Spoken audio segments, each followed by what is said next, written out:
Ladies and gentlemen, a very warm welcome to the Philippines International Convention Center. It's the final of the 2006 Philippines World Pool Championships. All brought to you by Matchroom Sport and Rail Sports and Events. And a very warm welcome to our viewers joining us live here on ESPN and the millions of viewers joining us around the world. It's a race to 17 with alternate breaks. Now, referee in charge of the action is Nigel Rees, and it's the moment we've all been waiting for. This is the final. This is the main event. Now, would you please welcome, firstly, from Germany, and the former World Pool Champion, it's the Kaiser, Ralf Souquet!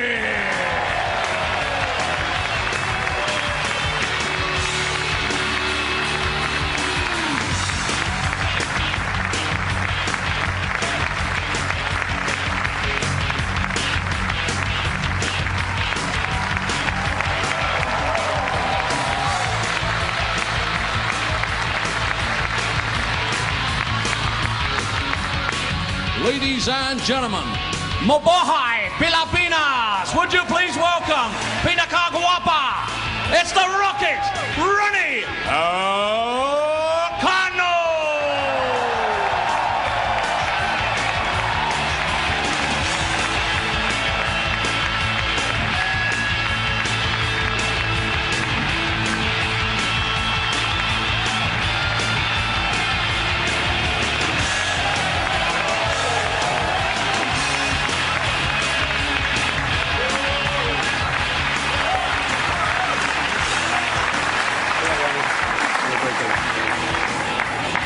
There's a typhoon raging in the South China Sea, but there's another storm brewing here in Manila that's got the attention of pool fans throughout the world. That's the final of the World Pool Championship between Ralf Souquet and local hero Ronato Alcano. I'm Jerry Forsyth. I'm pleased to be joined in the booth by Philippine pool pundit Bob Guerrero, as well as world snooker champion 6 times Steve Davis. Bob, well, you think we've got the best 2 players in the field here tonight? Can't disagree with you. This man, Ronato Alcano, all the pool enthusiasts in the Philippines know what an unbelievable talent he is. He is well known around the region. He's won on the San Miguel Asian 9-ball tour. But now the world will see what a tremendous player he is. He's got many arrows in his quiver, but he's got a tough matchup here against the Kaiser, Ralf Souquet. Steve, I know you've been watching these players all week, and you're quite a technician in the cue sports. Do you prefer either man's form over the other? It's very hard to say, but I've been very impressed with Ralf Souquet this week. Ralf Souquet, wins the lag. He looks like he's ready to win it. I'm not too sure he was in the right frame of mind a couple of years back, 3 or 4 years back, when he lost to Mika Immonen in the final. He looks the complete finished article this year. He looks superbly confident. He's got First winning rack. form, and Ralf Souquet to break. he's obviously got a tough player to play against, but he seems to have, as you would say from a Rocky film, the eye of the tiger at the moment. Well, you've played all over the world. Do you think this home field advantage is that much of an advantage? No, it can work against you. So yeah, it could go either way. This is the biggest stage Ronato Alcano's been on. Ralph's been there many times before, so he has the experience. That's right, Ralf Souquet, the champion in 1996, the losing finalist in 2001. There's the opening break, and how is he looking on the one? Boy, this is not the kind of shot you want to start off a world championship if you're Ralf Souquet. No, but it's easier than that 5-ball that sealed the deal for him yesterday, so I'm not sure that tough shots are going to shake him. Always nice to start a match off well, and every day is a different day on a pool table. So what has happened before has to be repeated and made to be repeated the next day. It doesn't just come naturally, even though these players are obviously in form. Well, if he takes this 1-ball on, he'll have natural shape on the 2-ball, and everything will start to flow. But if he takes it on and misses it, well, then he has to re-steel himself mentally, yes? Yep, it's very important. You get off to a winning start. It can determine the way the pattern of the game goes. Obviously, it's a long match. There's room for manoeuvre. room for recovery. He's played safe. Well, Souquet is known as a patient player.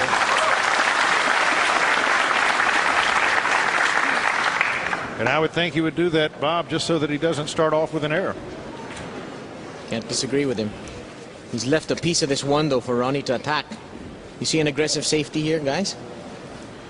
Well, seeing with this part of the one ball, I think he's going to bring the cue ball back up table, but he could fool me and bank the one back. And he has. Great shot. What a shot.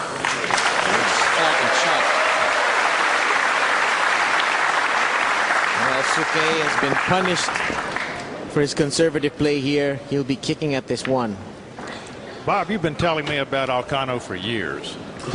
And it's always that he's the fella that they call for the big challenge matches. Yeah. So he's pretty much used to pressure.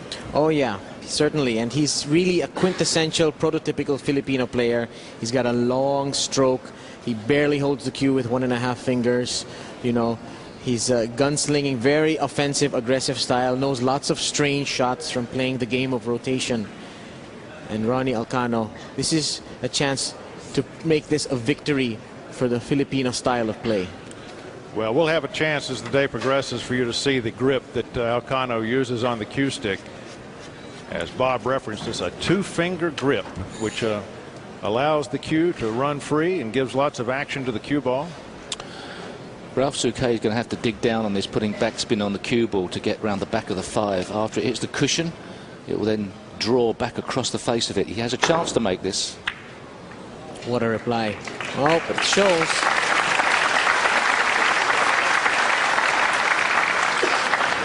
Obviously hoping to make the 1-3 combination as well, but still a great shot to make contact. Well, the man with the first good opportunity now is Alcano. Yep.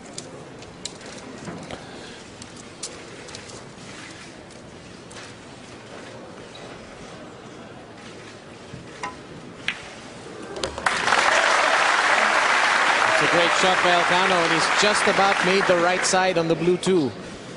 If he just stuns over, he'll have a shot at the red 3. And Jerry, this is their very first final using the alternate break format. How do you think that's going to affect things? Well, it certainly evens things up a bit. I mean, it's much more, you can't run away with a match. You can't keep a fellow in the chair while you run 5 or 6 racks. You always get another opportunity, so it should keep the match closer. And what becomes important now is capturing the other man's break. When he fails to run out, you've got to be able to stand up there and take that rack. And that's about what Alcano is preparing to do here.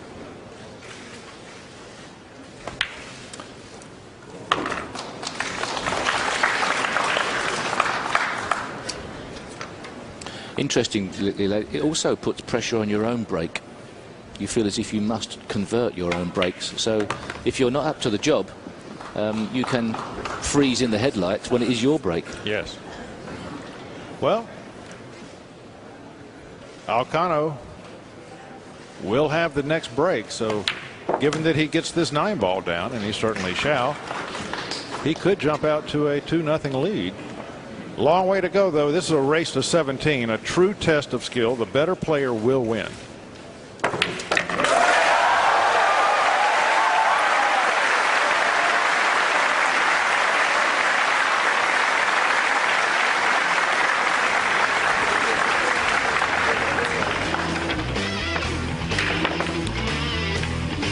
First rack goes to Alcano.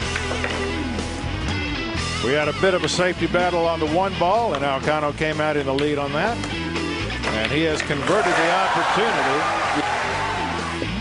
$100,000 up top to our winner. The runner-up has a nice prize as well, $40,000. So it's a nice payday for these gentlemen. Even in a big tournament, Steve, do you ever think about the money when you're in the finals at all? Yeah, you do, but Rack 2. yeah, you're aware of it. But Leading one rack. There's no more pressure than is out there now. The amount of money would not make any more pressure. You can only get to 100%. Right. Then that's the end of pressure. So these lads are at maximum, what they can cope with anyway. And they've obviously performed well all week. So therefore, they are the two players who have coped the best under the tension. So the prize money, yeah, it could come into it, but the event becomes bigger. Well, here's the soft break that we've all been talking about. Let's see if he can get it to work this time. He does indeed.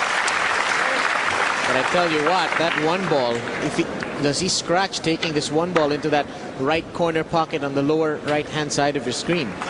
Or does it cut? I think it cuts in the side, Bob. I'm sure you've already mentioned this in commentary, but the biggest problem with this soft break is the balls are more crowded. Right. Yeah. And now he has more complications. He probably has the 2-6 combination to knock the 2 ball in off the 6 ball after this, or the 2-8. Yeah, but you know, but it's much more crowded, isn't it, Bob? For some reason, he's done a great job of avoiding it all week. For some reason, even with the soft break, he somehow manages to get out. Actually, the 2 may go just from this camera angle. I'm saying it doesn't go in. It looks like it doesn't. It probably flies in. Yeah, with the balls all grouped down on one end of the table, it makes position play all that much more critical because it's so much easier to get blocked by another ball. You know, one of the things that amazes me about these players in these high pressure situations is how they can continue to focus on the game and not let their minds wander off to, oh my goodness, I'm playing in the World Pool Championship on international television in front of 400 million people. How they maintain their focus is something I just don't understand. Well, the fortunate thing is when you're playing, you're concentrating on the balls, so it takes your mind off it. Oh, I say, well, if you can live inside the rails, that's great. Of course, Alcano's no stranger to pressure at the top-class game as well, so not doing him a disservice. The only thing he hasn't been to is a world final. He's been on the American tour, the Jost Tour, apparently, a big winner on that, so he's not inexperienced by any means. Yeah, he's won 5 times on that tour.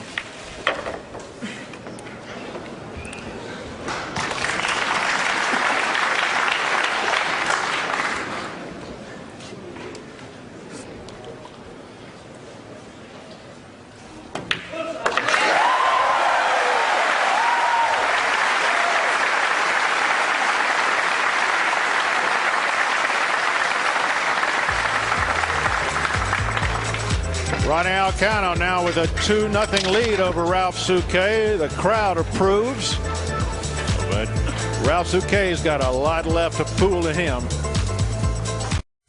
Welcome back. It's the final of the World Pool Championships from Manila in the Philippines. It's been a long week, but now just 2 men remain. Alcano against Souquet in a race to 17. And it's a good start by the local favourite, Alcano. He's got a 2-0 lead. As the applause will settle down, Ralf Souquet will be in his own world. He won't be hearing any of this as he steps up to the table now to break off. Let's rejoin our commentary team in Manila.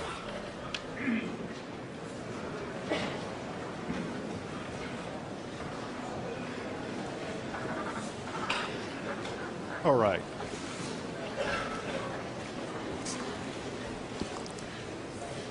Souquet's eyes focused on the break shot. What a way to park that cue ball. And what a piece of bad luck here. All he has is a very testy 1-8 combination. I'm not going to be surprised, folks, if he ducks here.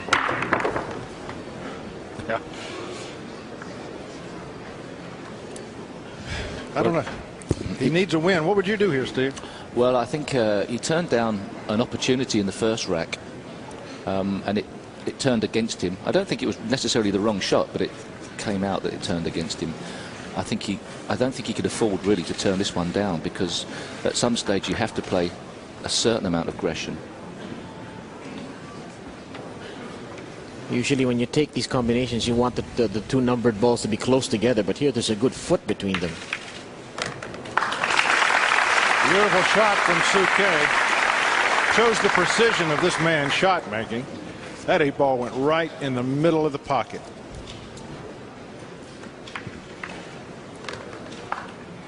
And look how he played position on the 1. Souquet has a wonderfully analytical mind. And he is quite a deliberate player, especially under pressure. I'm sure he's no fan of the shot clock in other tournaments. Well, you know, I've seen him play under the shot clock a lot, and it never seems to bother him. But he does like to, he's a methodical player, shall we say. Even with his weaker hand. Look at this, left-handed.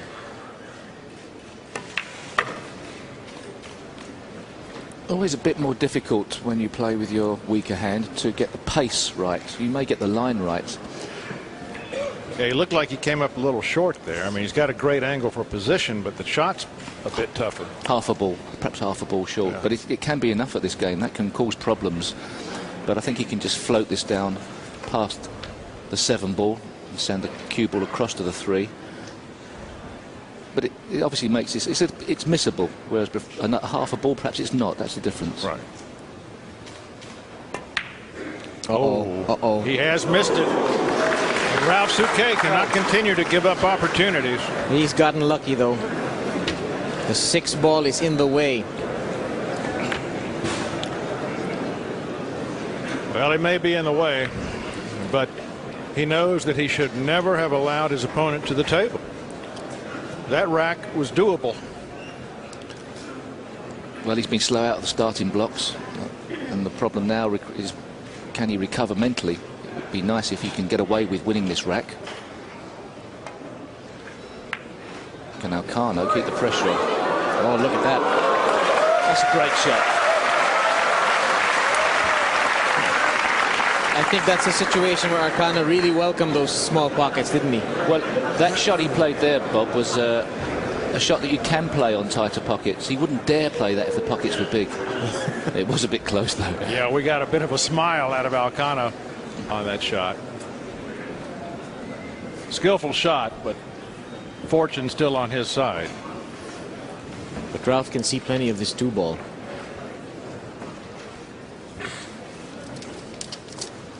It doesn't go into the bottom right corner. I'm not too sure if he can see enough of it to go into the center. It doesn't appear so.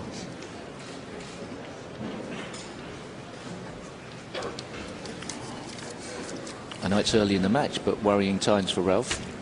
Wouldn't like to go 4 racks behind with Ronnie to serve, so to speak.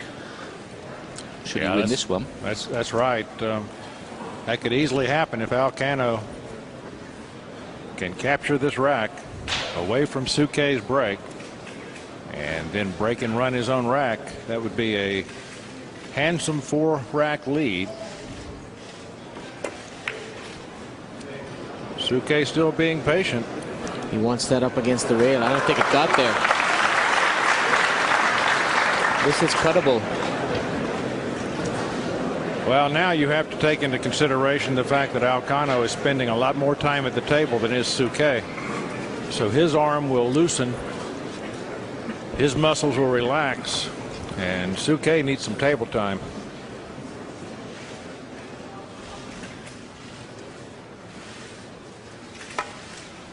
Oh, no, that's good. Well, now, the 2 ball proving worrisome. Alcano cannot believe this. I haven't seen him miss a shot like that all week. That didn't threaten the jaws. He was worried too about shape on the red 3 on the other side of the table. Settle down then, nice and quiet. Yeah, the natural path of putting that 2, I think, was leading into the 3, and he didn't want to collide with it because he couldn't predict the outcome. This looks fairly easy for Ralf position-wise.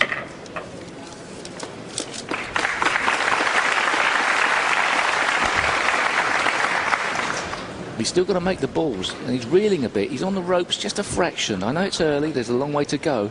No, I agree with you. That's the worst he's looked so far in the tournament, facially, sitting in the chair thinking, is it all going to unravel again? Because he had a bad time in that last World Championship against Mika, didn't he? Yes, but you know, right now He's really been given a gift just to be at the table. Alcano should have owned this rack, and before him, Souquet should have owned it. So early days, nerves on the part of both players. They'll settle down toward the middle of this event. And it looks like Ralf Souquet perhaps struggling a bit with the pace of the table. I'm sure he's about 2 inches farther. Although in fairness to him, it was a very small landing area. Yeah, but his arm is not behaving as well as it did yesterday. That will change when he has a little more table time. What both these players really need is what we call a roadmap layout for a rack, where they can just get out there and let their arms work and convince themselves that the wrist and the hand and the arm and the brain are all on the same track.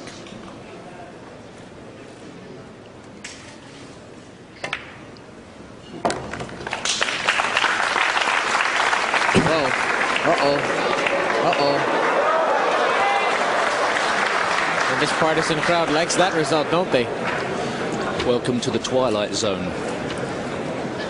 A nightmare is unfolding at the moment for Ralf. Shots that should be easy, positional shots that don't have that much difficulty, going wrong. Yeah, Bob, you said it. He just does not have the pace of the cue ball yet.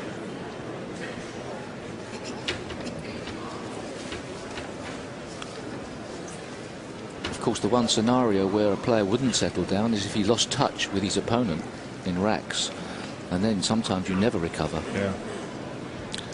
If these two balls are frozen, Souquet has the luxury of being able to stroke with a level cue and stroke right through the shot. If they are not touching, our referee will be watching for a double hit, which would be a foul, which would be the Q-tip hitting the cue ball twice.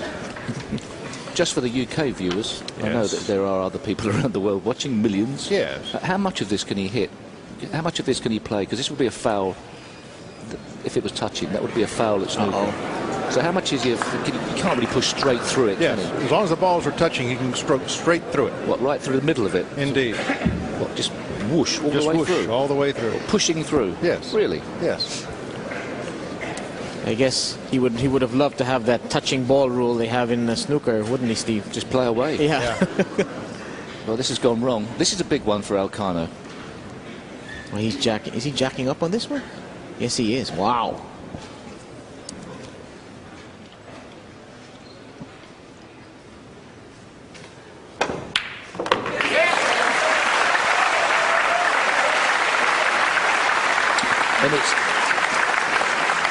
In its own way, that was as good as Ralph's 5-ball. Perhaps Absolutely. not as critical a moment in the match. Absolutely. But when you're trying to keep your opponent under pressure, it's still a big moment, 3-1 or 4-0. Yeah, when we're talking about Ralph's 5-ball, we're talking about the shot we showed you in the introductions yesterday in the semifinals, when Ralph played a magnificent shot on the 5-ball to win his match and gain his berth in this championship. Now, didn't Ronnie miss something like this the other day? A 9-ball? I believe so. No repeat.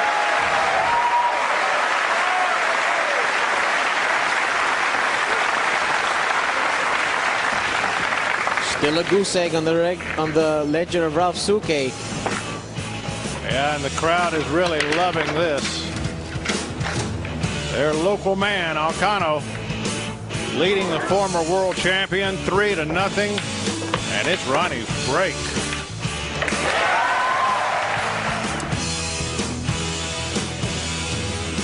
If there were any other player in the other chair, I would say that he was really, really in trouble. But Souquet has always exhibited a tremendous amount of mental strength. If there's anyone that can handle this situation, it's Ralf Souquet. You take a look. This is the way that Alcano holds the cue stick.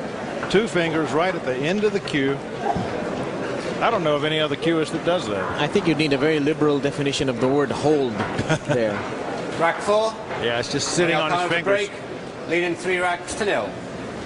Ralph, George, Steve to George.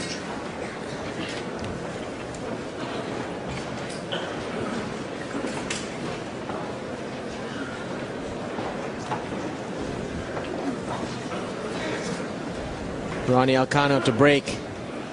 and he could really put enormous pressure on the Kaiser with a break and run out here.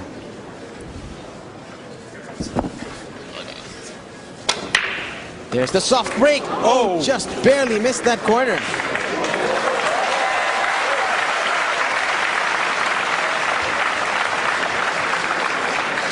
Look at this.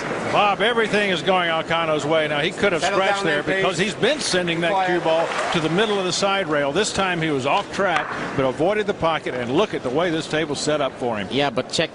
But he is slightly wrong-sided on this one.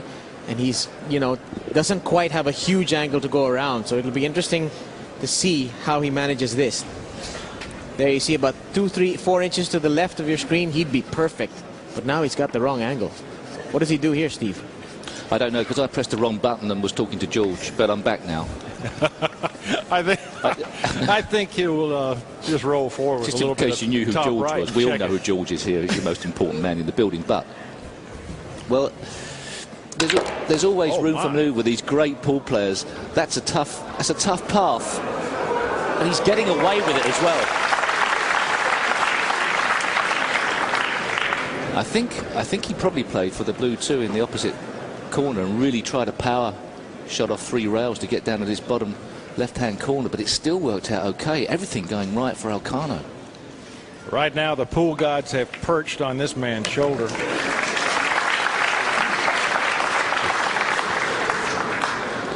Well, he's got a situation here to handle.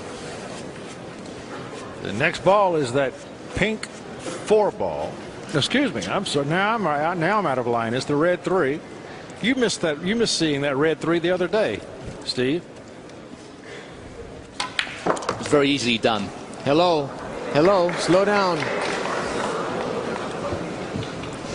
The difficulty of that shot was the orange 5 was in the way.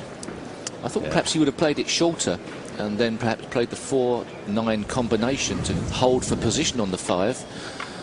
Or perhaps he tried to play the position and cannon onto the 5. But as it is, now there's some work to be done for the cue ball.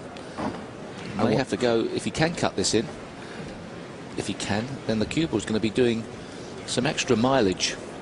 But I think there should be a pretty easy safety here. I like the safety here. Send that cue ball up table and bring the 4 back behind the 9 or the 6. And give Ralph's nervous arm a lot of distance to work with. Although Alcano, aggressive player, he loves taking the offense. Now he was looking at the other way for a moment. Yeah, sending the 4 ball away. Well, if you can cut the 4 ball in, he must go for it. You know, you cannot afford to turn down too many, unless he knows that he's not going to get position at all. But in and out of the bottom area of the table. He went for it. He hasn't landed too bad, though. No, he hasn't. Right now, Souquet looking for an opportunity, and he is not finding a good one. Well, that was a way out, but he obviously felt he could cut it, just misjudged it. The cue ball would not have collided possibly with the 8 ball had that happened, had he potted the ball.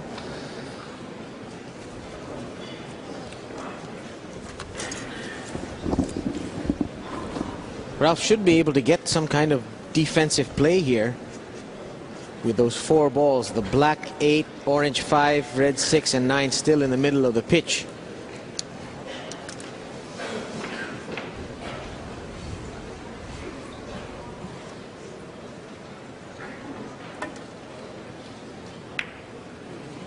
Ralf still maintaining his patience. He's not going to rush into a hole.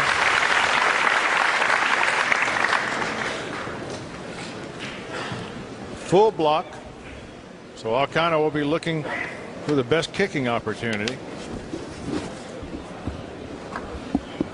Alcano, a very good kicker of the ball, but he's really upright here now. This is a very aggressive kick. He wants to make this. I think that's the reason why he's taking it from there. Catch it off the rail just before the 4. Uh-oh. Sell out. Possibly, but Bob, this is a tough shot. And let's face it, Souquet hasn't had a lot of warm-up time on this table. No, Ralf would like an easier sellout than this. Absolutely. He really would like them all over the holes at the moment. There's a sellout with a very high price, don't you think? If he doesn't strike the 4-ball with authority, he could come unstuck positionally. He probably needs to just hit this firm rather than soft and take control of the cue ball, perhaps bring it across to the other side of the table for the 5 into the left centre. That would be the positive shot that you'd probably play if you were in stroke. But if he's got to play it very soft, that's when your arm can betray you.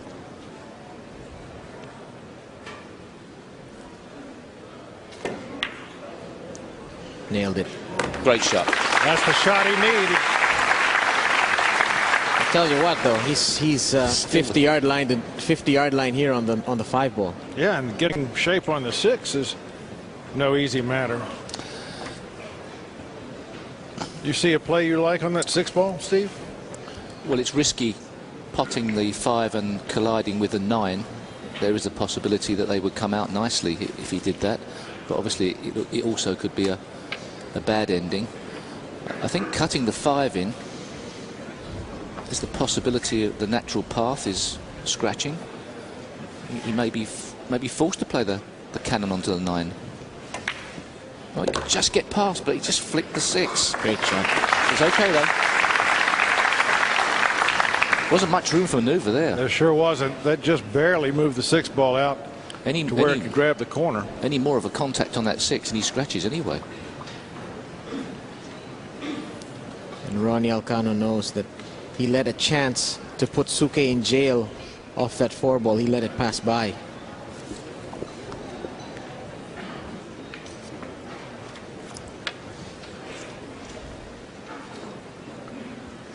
Souquet really needs this rack. If he gets it, he'll be breaking. He could draw close.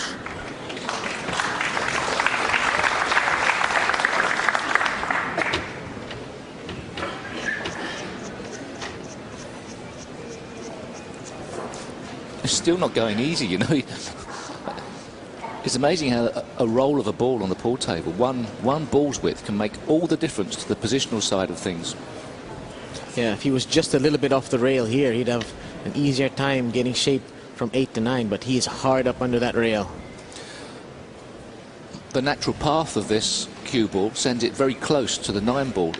So therefore, if he tried to play it into the opposite or bottom, or the opposite left-hand pocket, as we were looking at overhead, there's not much room for manoeuvre. Oh! Cheated the pocket to try and get a little more shape, get a little more distance between that cue ball and the 9-ball. I thought it was drifting to the jaw there. He's forced to take this left side. Oh, this is touchy.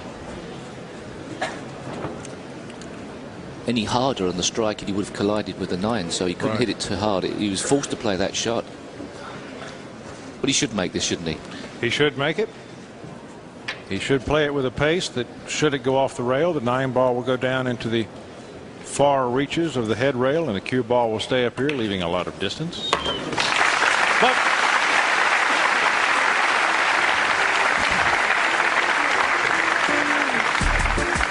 Ralf Souquet draws his first blood. He's trailing Ronnie Alcano 3-1, but it's his break. He could draw within 1 in the very next rack. Welcome back to Manila for the final of the World Pool Championships. Alcano versus Souquet. And Souquet with a very important rack last time out to take it to 3-1, and he now has the break. Race to 17, remember. Let's rejoin our commentary team of Jerry Forsyth, Bob Guerrero and Steve Davis as Souquet is about to break on.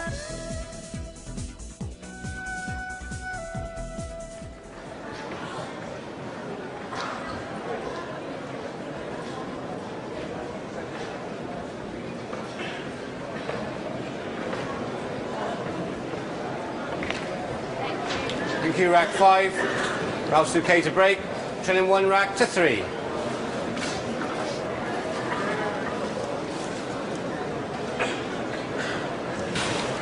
Nice and quiet, please. So Ralf, chance to make amends now. He has the break. He has the serve.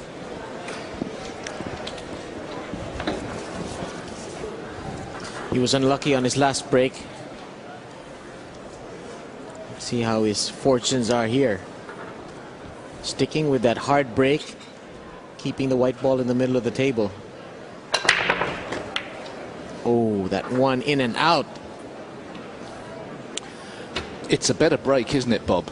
If it works well, he's planting that one ball, that cue ball in the middle of the table superbly. Yeah, but the 3 and the 6 are getting together over there in the bottom of the table. This is a safety coming up. No value whatsoever, in my opinion. I'm going to put myself right on the line here.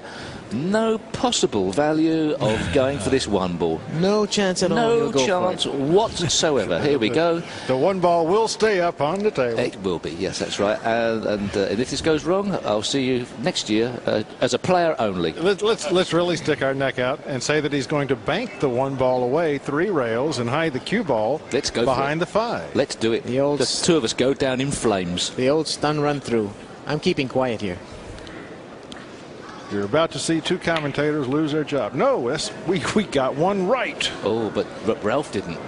Or has he just got past it? I thought for a second. Just good enough. Just barely, but Alcano will have no problem leaping over the edge of that 5. Yeah, and he's got a good bridging situation for a jump, doesn't he? Yes, he does. He's close to the rail. If you're going to play a jump shot, you want to be as close to the rail as possible. But he's not. He hasn't got his short stick out. He's just going to swerve. Yeah. There's less danger in the situation with the 3 tied up at the moment. But even so, look at that. Oh, is he safe? No, I think he's left a window.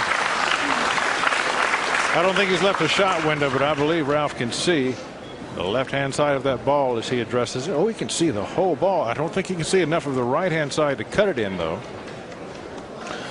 We're assuming, obviously, that the 3-6 combination is not on as we're talking about this. Yes. If the 3-6 combination's on, then that's a different equation. But it's going to be tactical until somebody gets a chance to make the 1, break it open. He can bank the 1 ball and break that combination apart now, but instead he's decided to play chess. He's short.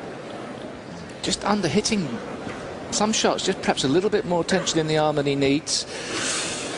Well, now Alcano, all he's got to do is drive the 1 into the 5 ball down there and park that cue ball right behind the 6. Just draw off the 1 and let the 5 stop the 1 ball. There are other options, however. Yeah. Can he thin the 1 ball? He could do that as well. Yeah, he could try the thin shot. That may be. You're right. If he hits it hard with stun, he may hit the 6 ball and double kiss. The cue ball comes out again. There's different shots here. He's gone for your play. Great shot. But this is a negative safety, I think, because it's just made a bigger mess on the table. Well, this is a situation that if Ralf Souquet were to miss this shot, Bob, and play a foul, then perhaps Alcano goes for the 3 fouls rule. Yeah. How about that? 3 fouls on out. I don't know if we've seen it this week. 3 fouls 1. Oh, well, 3 fouls and out. If you make 3 consecutive fouls at 9-ball pool. So if Ralph misses this, Alcano can't possibly clear the table. So he plays another safety to try and get the second. Get the second foul. Then Ralph is really under pressure. But although it would not be easy to get a great safety from where the 1 is if it's not split up. Yeah, there's not an easy situation for that. Looks like he's got to load this up with left-hand side English to catch this 1. Chances are he'll shift the balls anyway. Oh, is that 1 froze? Oh no, it's a miss. Clever play there. Very clever play from Ralf Souquet. He knew full well that any type of pace and hitting the 5 would have meant that it would have been a pretty simple clearance. Even though the 3 was tied up, he could have broken it out. So now he's more or less sacrificing the possibility of a 3 foul rule. But it's going to be hard for Alcano from here to get a good safety. I wonder though, is that 1 frozen? And that's important, whether it is or not. Well, if you can clip off and miss the 5, perhaps he can get a good safety. Oh, that's ugly. Wow.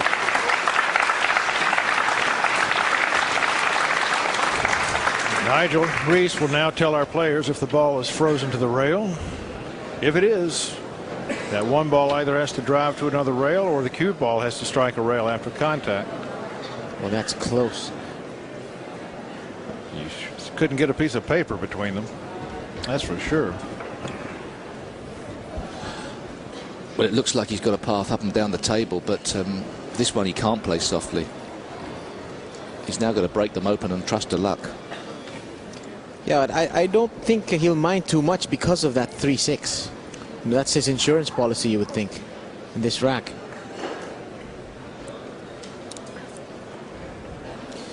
And Nigel Rees really has to watch to see if that is a good shot on the 1 and the 5. I think if the white ball hits the 1 and the 5 simultaneously, it goes as a good one, doesn't it? Yes. Simultaneous hit goes to the player at the table.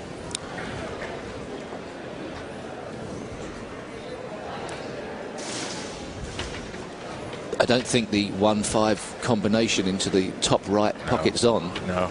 Although sometimes the balls do have a mind of their own in a situation like this. He's going to be checking this cube, the path of the cue ball, with right hand spin. Got it. Great hit. And he's left it though. I'll tell you what, knowing Ronnie Alcano, he's going to try and bust up the 3-6 off this shot. You think it's on? I don't see how he does it without powdering that 1 ball. No, and the most important thing that Ralf Souquet did there was to hit the 1 ball, and that meant that he only gave Ronnie Alcano 1 position to try and bust open the 3. A foul would have given ball in hand easy to bust the 3 open. Right. Now, what do you do? If you can't get on the 3, do you play? How would you play safe from there anyway? You've got to find a good position to play safe on the 3. Yeah, because there's just no good escape away from the 3. You've seen something, Steve? No, for a second I thought that the black 8 was the blue 2, and I had a 2 nightmare again. But I'm okay. I'm all right now. I'm just shaking a bit. For those of you who have only been watching this Don't tell match, them. Don't tell them. Perhaps we should explain. No. That Mr. Davis. Don't go down that road. Had a bit of a problem earlier in the week when he shot the wrong ball. Maybe Steve's colorblind. Are you colorblind, Steve, by any chance? It's happened to us all. Yeah, jet lag. It goes hand in hand. There's not a pool player in the world that hasn't done that once. It's just that Steve chose the wrong stage on which to do it. Women on television. Yes. Okay. Now that's clever if that works. He's just about there. That was a very creative shot. Not absolutely sure whether Ralf Souquet can hit past the point of the middle pocket, the centre, to get an escape. He needs a swerve. Can he just hit that point? He looks like he can. Yeah, but coming off the rail to hit the 3, you need a roll. Well, he's been defensive in this rack. Now, the 6 ball was tied up with the 3. Now, is it kind of complicated matters by going over by the 9? Well, slightly, but it does have a pocket open. Yeah, that's right. With the balls in the current situation, it's still quite a tough run out. Tell you, this has been a wonderful tactical rack. I love watching two guys juggle the rack back and forth like this, each one refusing to give up control. It's the fellow who makes the last mistake that loses.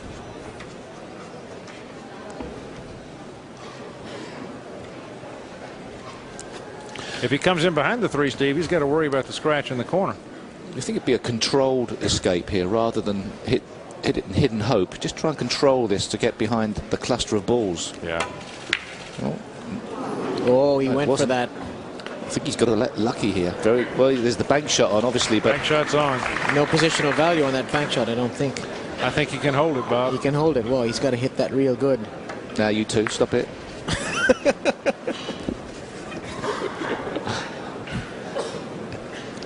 Well, now that I see that angle, I'm not so sure. He's got it. You're right, Jerry. Nailed it. What a player.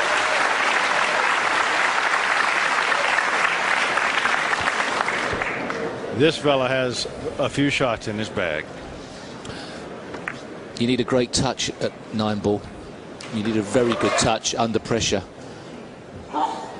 Might be easier pockets than on a snooker table. But if you can't control that cue ball, you're lost at this game. I haven't seen Ronnie miss but one bank shot all week, and that's a real threat. You can't push out and leave this man a bank shot because he's just going to take it home.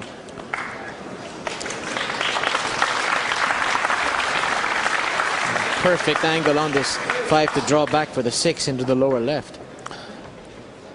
Yes, and he's made what could have been a positional problem between 5 and 6 into something that looks relatively elementary.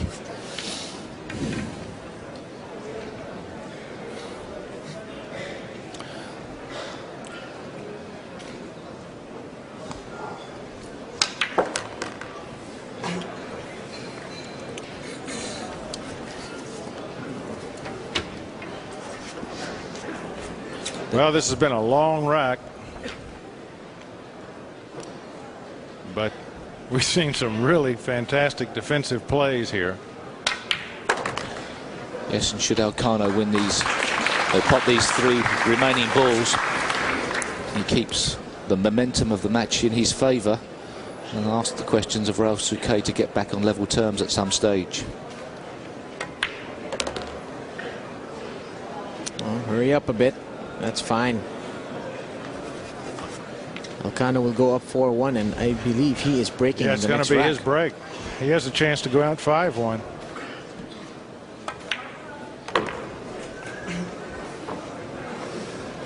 Fascinating rack, though. It has been.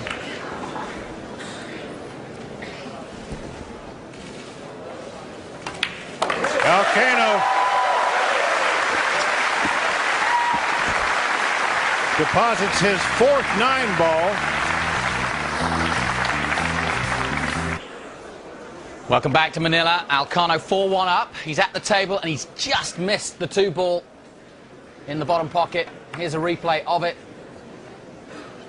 And Alcano still leading at the moment, but now Souquet is at the table. Let's rejoin our commentary team.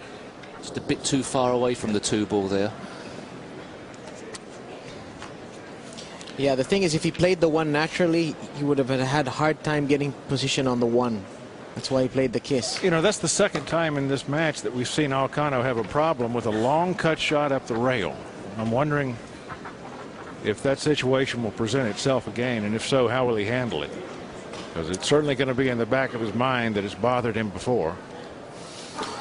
That's Alcano's 3rd unforced error of the match, or his 2nd one.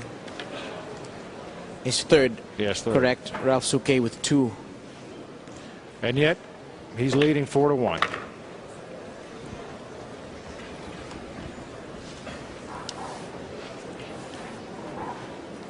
And this is the kind of run out he needs. You were talking about the road map, also known as a Cosmo, if I'm not mistaken. Yes, a Cosmo.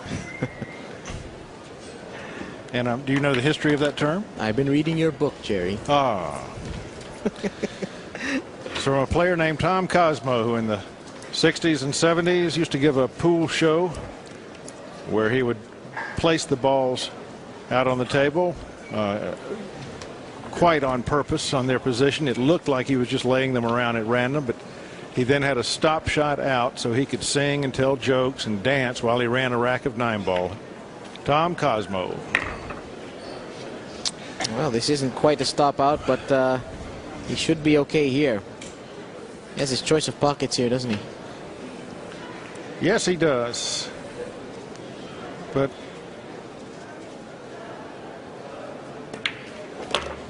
golly, well, I guess that way. Yeah, it seems to me that the corner pocket was the bigger pocket there, but the angle from our monitor is different from the angle that he sees on the table.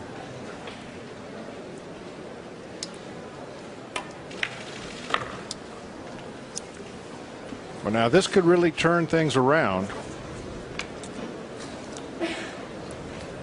Souquet will now be trailing 4-2, but it's going to be his break.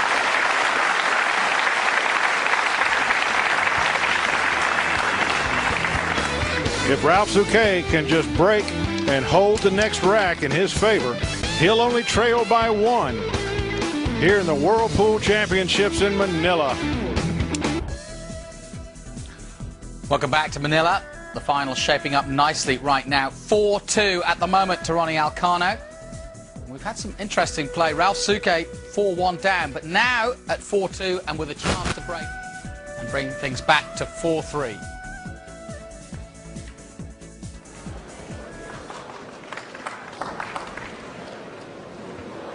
I guess it is. Is it a cut break? It is kind of like a cut break, right? 7. Well, he's not Ralf going Souquet to right break. off the side of the rack 22 racks to into 4. that immediate rail, but it's not a direct break either. I mean, he's got a little hybrid break going that's his.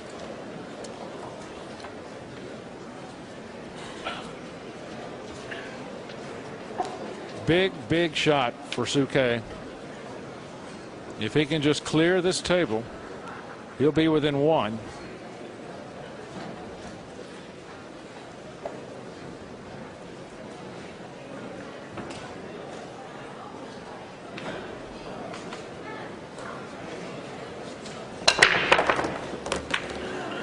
Oh, he's unlucky that white ball has gone wandering. But I tell you what, he has a shot at this too.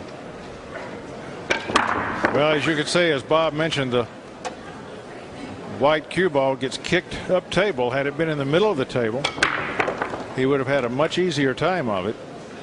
Now he's got a very testy long shot to begin the rack, and well, it's a tough rack. Well, there's no guarantee that it's the right shot to go for the shot. I suppose he can power the 2 in, screw across the table to the 4, but it's very risky. This is more risky than the 1 ball in the first rack. Yeah. So unless he can't see a good safety, he may be forced to go all out for this. It's kind of hard to play safe over by the 2 because there's only 1 ball over there. I suppose if he could get behind this group of 5 balls, play with a bit of right hand spin, send the 2 across to the 9 and get in the cluster somewhere. He can also push, but I don't think he's pushing. No. Looks like it's the safety.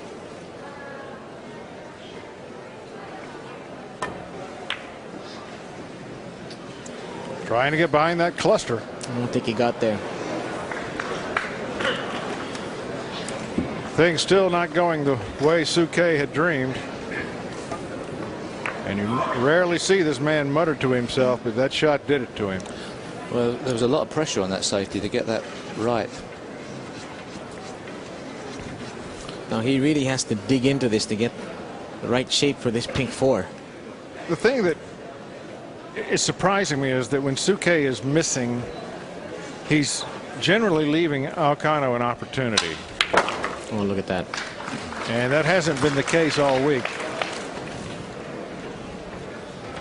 Great shot there by Alcano, but what's he going to do here for position on that orange 5? Could be the 5-6 combination if pushed. Depends on the angle. If he's got enough angle, he may be able to shift the brown 7. Well, at any rate, there will be defensive options once he gets here. And look at this. What a shot. golly. Hello. He's fine.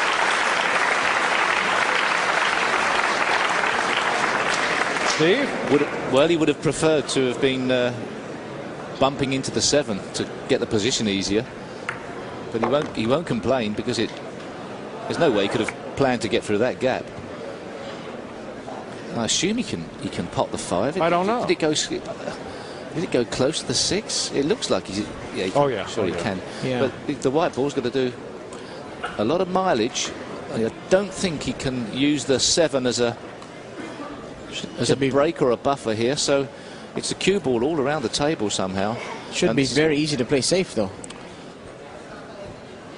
Yeah, behind that 7 ball. Yeah, you are right. Yeah, the safety is very easy. But of course, the one problem with the safety, you give your opponent a chance to get lucky and get out. Whereas if you can guarantee 5 to 6 position, you must go for it.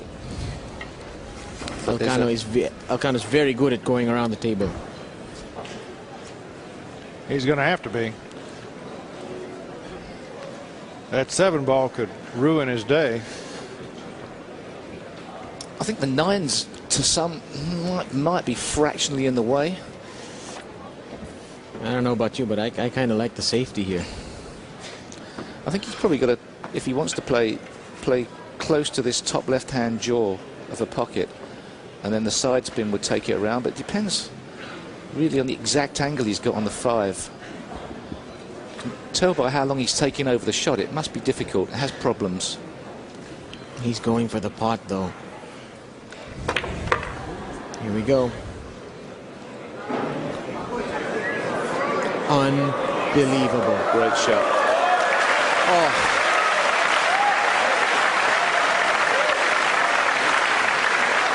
Alcano had a very small area into which to work that cue ball. And he got there after traveling about 20 feet. I think that ranks right up there with Ralph's shot from last night. Yeah, it does. Well, he had to risk the scratch, but Yep. still a brave shot. He had the space of a bar coaster to put that white ball, and he nailed it.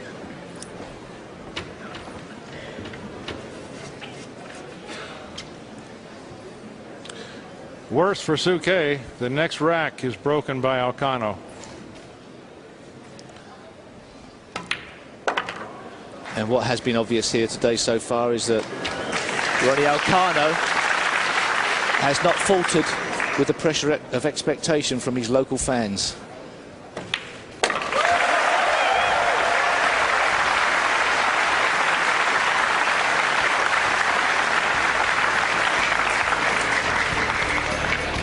Ronnie Alcano really keeping the pressure on. He is not letting up a bit, and man, is he coming with the shots. Look at this. And wait. Whoa. What a rack this man just put on. Feeding the cue ball into tiny little areas, playing great touch shots, and this is the face of worry.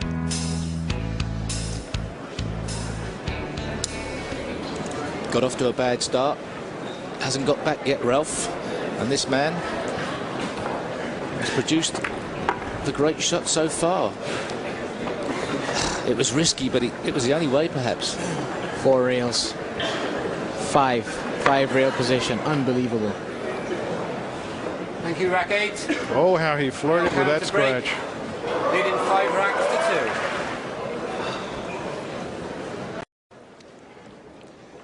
You know, he's got to feel like he can do no wrong. It can change around at 9 ball. Oh, it can. The moment you think that is the time it changes. Yep. Especially when you're playing a race to 17. We got a long ways to go. Closer to the side pocket than he usually gets. But still a shot on the 1. I'm not so sure. Is that 5 in the way? He can don't cut. think so. He can cut it into the side. Yeah. Cut it into the side, but he may not have any way then of getting onto the 2. He usually hits near the second diamond. Here he hit the third.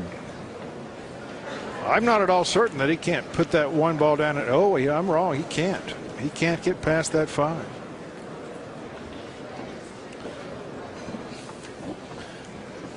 I don't think he can pot the 1 and screw to the side cushion and get position on the 2 into the right hand corner.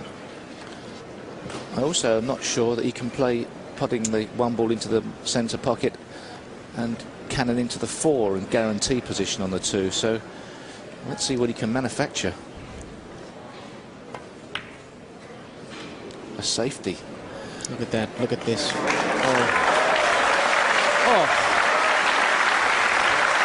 The touch of Ronnie Alcano. It's pretty handy when he's going offensive, and it's brilliant as well when he elects to go defensive. Look at this.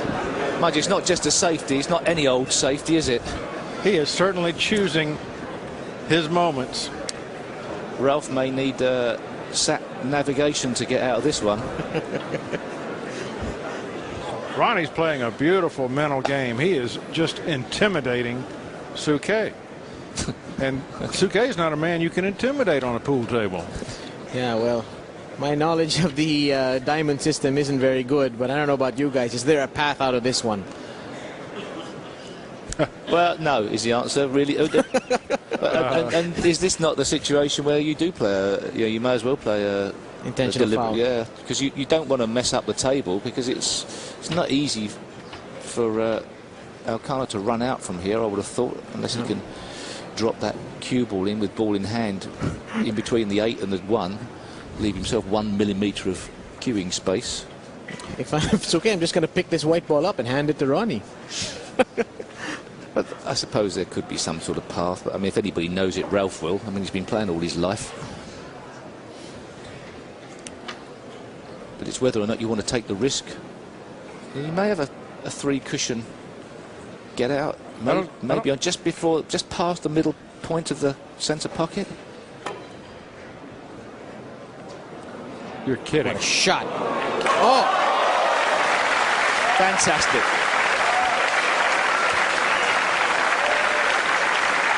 Absolutely fantastic. Obviously that one ball wasn't frozen to the rail, otherwise that would have been a foul. Even this highly partisan crowd can appreciate this shot. That's a great shot. You know what? We'd given him up for dead. Yeah, I think this early on we can say that this match is worthy of a final. We're seeing some fantastic stuff.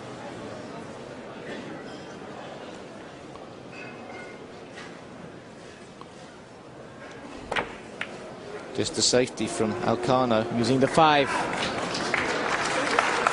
Again, Alcano heads for the hills. I'm sorry, Steve. Just keeping the pressure on. That's all I was going to say.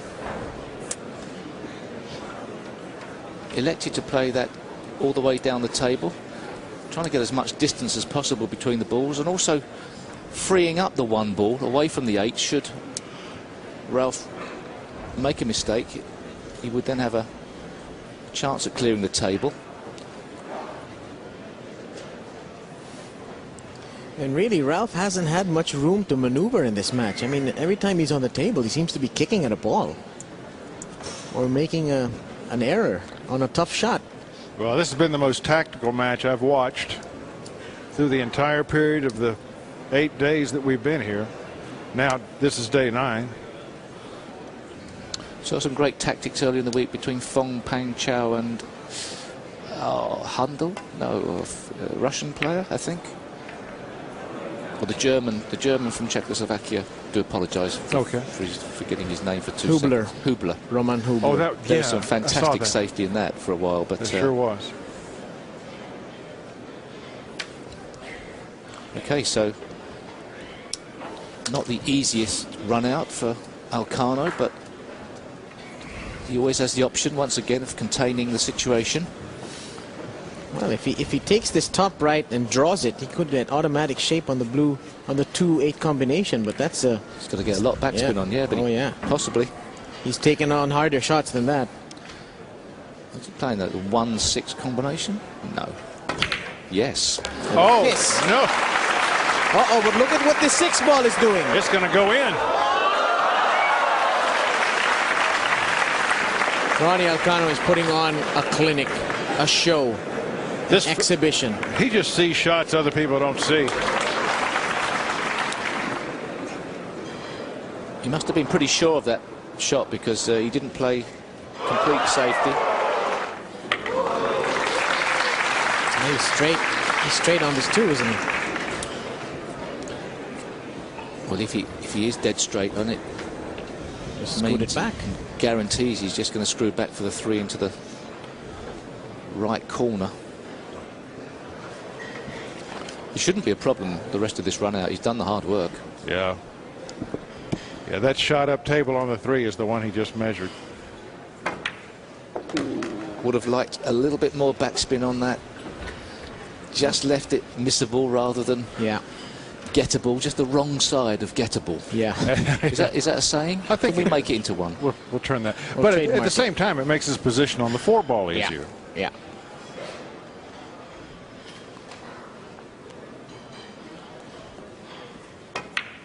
Oh, didn't even touch a rail. Didn't even threaten the rail.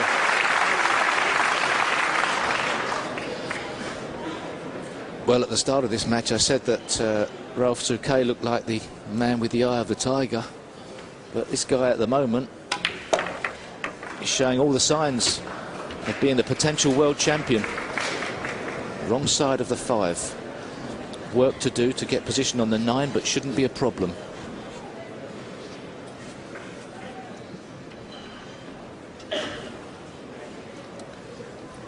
Alcano now has really come back into the form that he was exhibiting yesterday, where he can just do no wrong. Both players a little shaky at the beginning of this match, but that lead will really settle you down.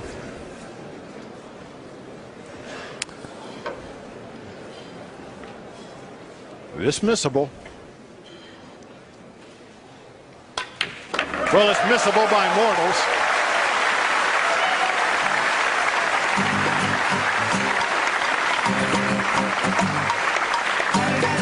Alcano has really put the heat on Ralf Souquet, leading 6-2 in a race to 17. Oh, the hometown boy is looking so good. Welcome back to Manila in the Philippines. The final, Alcano versus Souquet, race to 17. And at the moment, without a doubt, Alcano is getting the rub of the green, or the best of the bays, as you would. And there's no question that for the first time this week, Ralf Souquet is on the back foot. The Kaiser not looking as confident. If you think about his last match, he was 6-0 up on that one. And now, at the moment, he's 6-2 down here in the final against Alcano. Ronnie Alcano, the man who just scraped through the round-robin part of this competition before, doing very, very well indeed when he went through to the stages where he beat Efren Reyes and the world champion Wu, on his way to this final. And the crowd are really getting behind him at the moment. He's a humble man. He doesn't like to show off. But right now, he's doing all his talking on the table. He's played some superb pools so far. And 6-2 up against Souquet. These are the scenes in Manila. The beautiful city of Manila. Dusk falling over there now.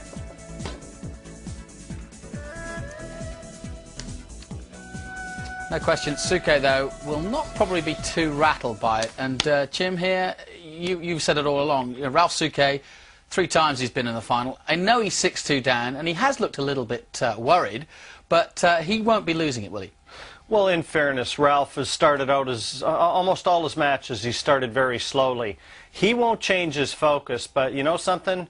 The rub of the green right now is definitely favoring Alcano, and if the breaks keep going Alcano's way, it's going to be very difficult for Ralf to overcome that. And I think that is one of these things about the final. We know that both these players are capable of winning this match, but it is a case of that. Sometimes it's not luck, suppose, as much as, like you say, the rub of the green. It's literally that he's had the things go his way, he's managed to put things into pockets that perhaps shouldn't have gone, and just get a little bit of luck now and again.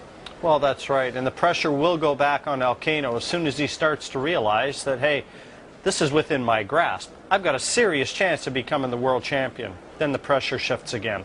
Well, the Kaiser needs this one, and he's breaking off. Let's return to our commentary team. So go to the water parks, and he did more restaurant pieces this week. I don't understand why he doesn't gain weight. Ralph just being so unlucky with the break. Yeah. He did lose it a bit, though. This drew back by itself. Well, yeah, but, well, yeah, okay. Yeah, you're right. But another day, they just come out lovely. Yeah. Yes. And he's not getting the, well, he's not controlling the break as well. And so he's not getting that beginning shot that Alcano is using to rule this match. But even if he'd have planted the cue ball in the middle of the table, he'd have still had a tough run out. That's a good save. Doesn't want to get too close to this cushion. No, that's shown, though. Well, is it time for Souquet to copy Alcano's break? The problem with that would be I don't think Ralf would have had much, well, I'm going to stick my neck out on the line here, say much experience of playing that break, because I don't see I've ever seen anybody attempt that. Perhaps it's a known break. I don't know, but if Ralf hasn't practiced the break, he wouldn't be confident playing it. I've noticed there's one player who was trying to do it. That's Luong Chi Dong of Vietnam, but he was doing it from the other side. And in his last match, in his quarterfinal, it was kind of going all wrong with him. Because I think if you don't control that soft break right, you don't get the shot on the one on the side. It's definitely a touch shot.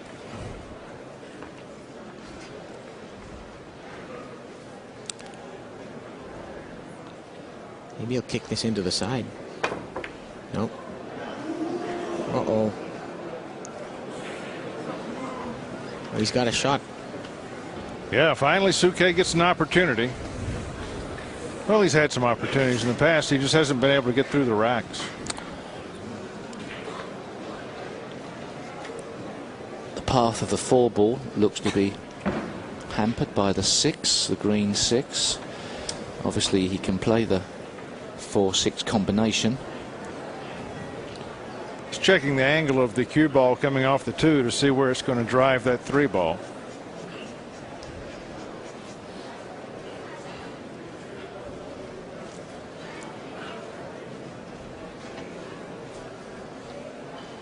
All of these tables that we've seen of late have really broken into a manner where it's not an offensive game. It's a tactical battle.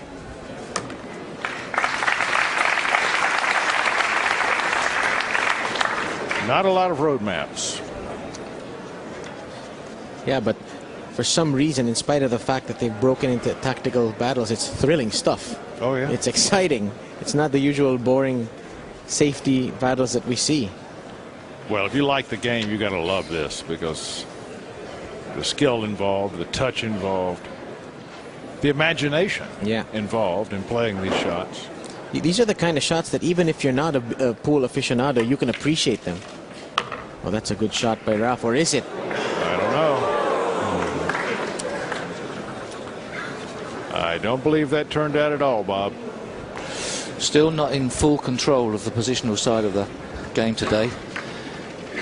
He's been shaken a bit by that bad start, and as yet hasn't completely calmed down. You have to wonder if he's beginning to feel it leak away now. Well, you know from experience he's capable of getting it back. The most important thing is patience now for Ralf Souquet. Oh, is that a good shot? Just barely.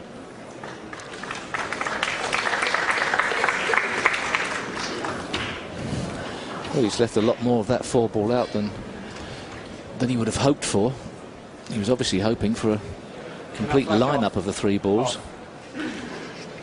Well, there's no elementary safety to be played here.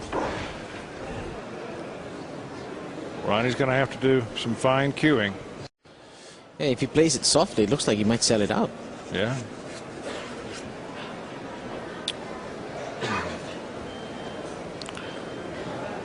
Well, he's shown a great imagination so far.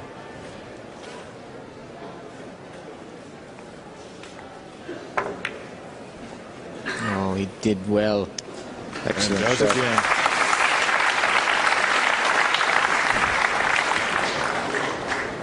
He has not left an alley.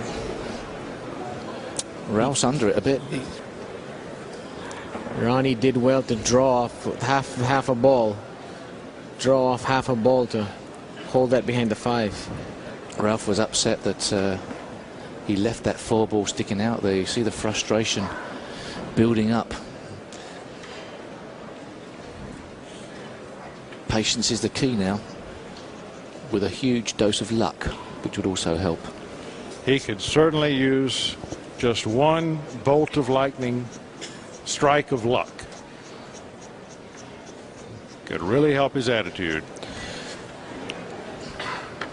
Give me a roll here. Well, he's not jumping this. Needs to come off the top side of that 4-ball as you view it.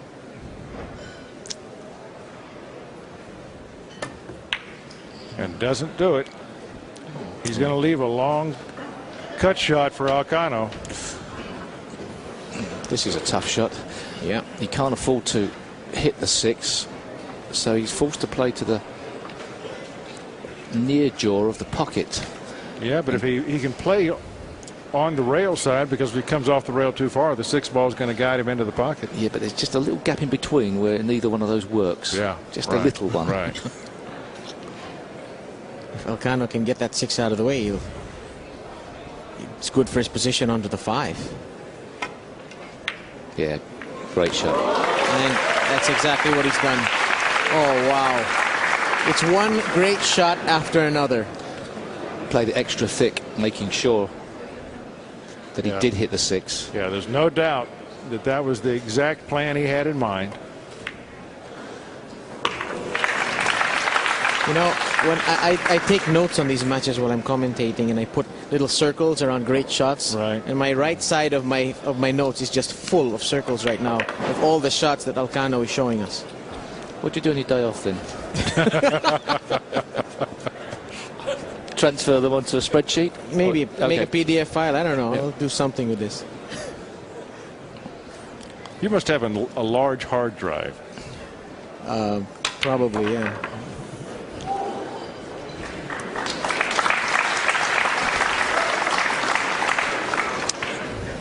Well, it's just getting darker and darker for the German.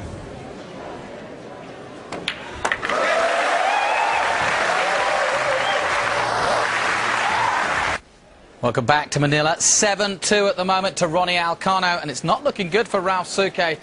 Alcano breaking off again, and it's another good break, Jim Weish. A soft break. I know you're not a fan, but it's working for him. Well, he seems to be controlling that cue ball so well. He draws it right back off that side cushion every single time. And you know something? It's working. If it's not broke, why fix it? Let's return to our commentary team now in Manila.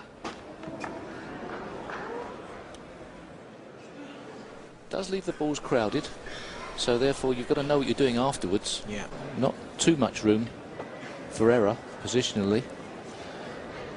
Just drop this cue ball in to the 1, just slide it down the table. Can he hold it for the 2?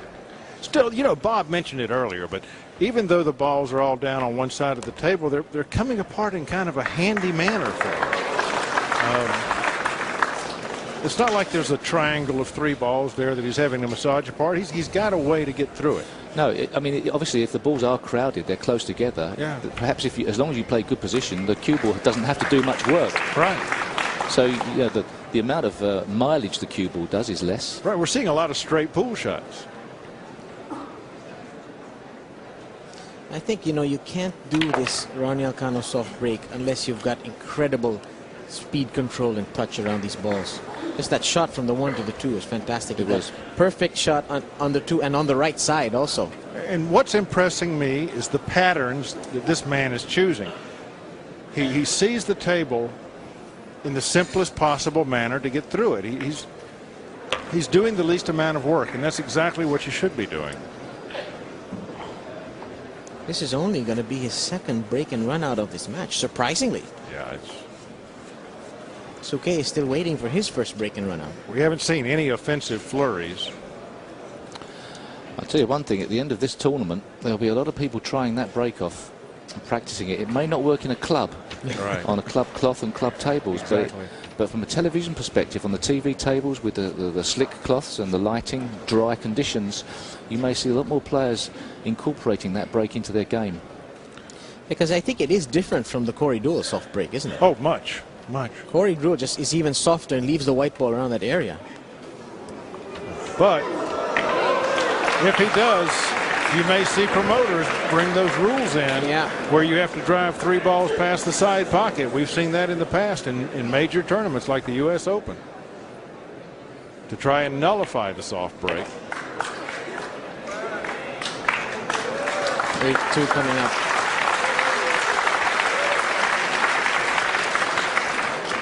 This crowd could not be happier.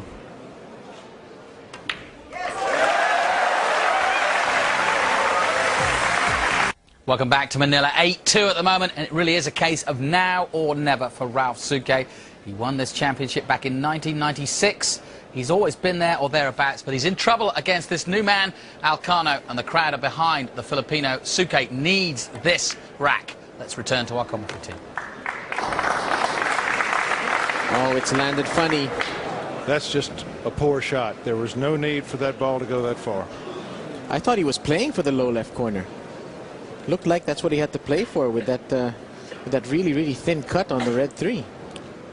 Well, perhaps. But you've got a lot more table to work into if that was your option.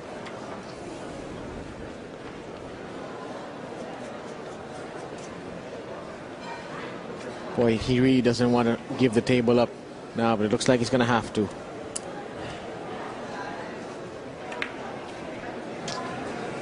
Oh, great shot.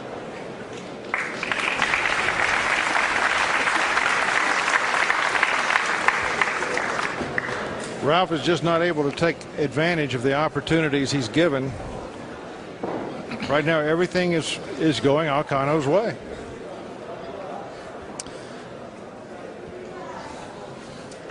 And every time you don't run out when it's your break, you give your opponent, even if you put him in trouble, like this situation, you give your opponent a chance to get out of trouble, get lucky. Yeah, the rule is keep him in the chair. Keep him in the chair. Looks to be the more difficult way to go about escaping, but it's the choice for Alcano. Oh, he's made a foul. Ball in hand. And the 6-9 combinations on, although I don't think that Ralf will play it that way. Well, he's looking at it. Seemed to be the more difficult way, but perhaps he was looking that if he did connect properly, he could return the favour and snooker or trap his opponent. Nevertheless, a surprising shot from a man who is such a master of the rails.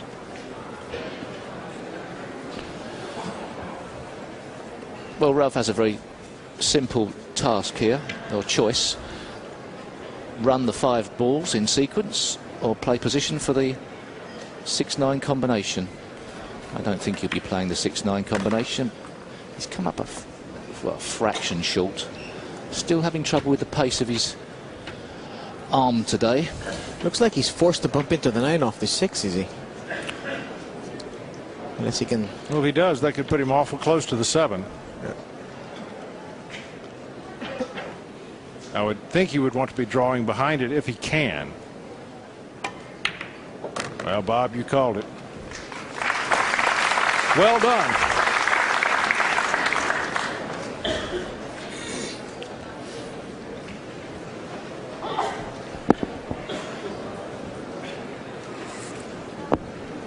But you know, in an ordinary match, in a race 11, I mean, this match would be done and dusted. But we're playing to 17, so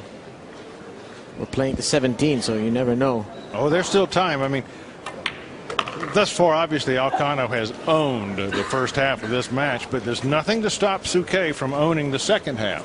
Yeah. Well, he's given. Well, I guess he's gonna. Is he gonna want to cut this 8 into the side or draw back off the corner? I would think he would draw back. He's an excellent master of the draw stroke.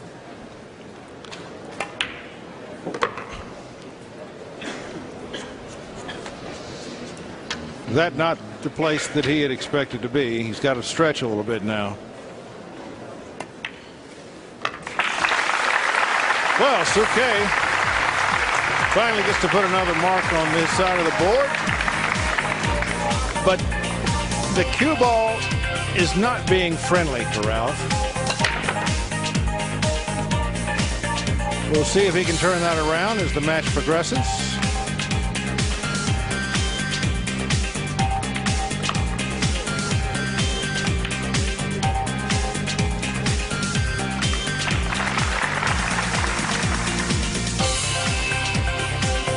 So, Nigel Reese builds us another rack.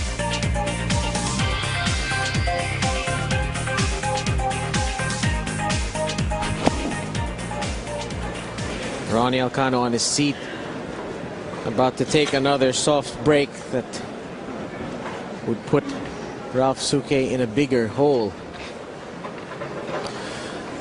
What a great venue this is. Yep. Just the spiritual home of Paul in many ways, and we found a venue that can cope with the crowds, and there's been a great buzz around all week. It's been a pleasure to play here. It really has. It was great in Taiwan. Fantastic experience in Taiwan. But this has just made it so much more exciting. Yeah. And that big balcony on top of the arena really gives the pool players, the pool watchers, such a fantastic view of the action. That is both great tables, view. yeah. An overhead view. A bit too much power into the cue ball, so look at that. It's gone a different way about it this time. Now he plays for the other side pocket. I was going to say, Bob, I was upstairs the other day watching a match, and there were people up there who had VIP ringside seats who had gone up there to watch the match. You can just appreciate the shots better. Yeah. They'll be appreciating this. We're gonna stun this. Oh, he's gonna roll it forward. That's a very... Oh boy, he's giving himself a big shot on the blue too, hasn't he? He has. I thought he was gonna stun over to the left side of the table. Could be screwing around off 3 rails. Looks like there's some natural angles. Just avoiding the bottom or the top right pocket as we look on our screens. And then spinning the ball around for position on the 3 in the centre. Hope I've got this right.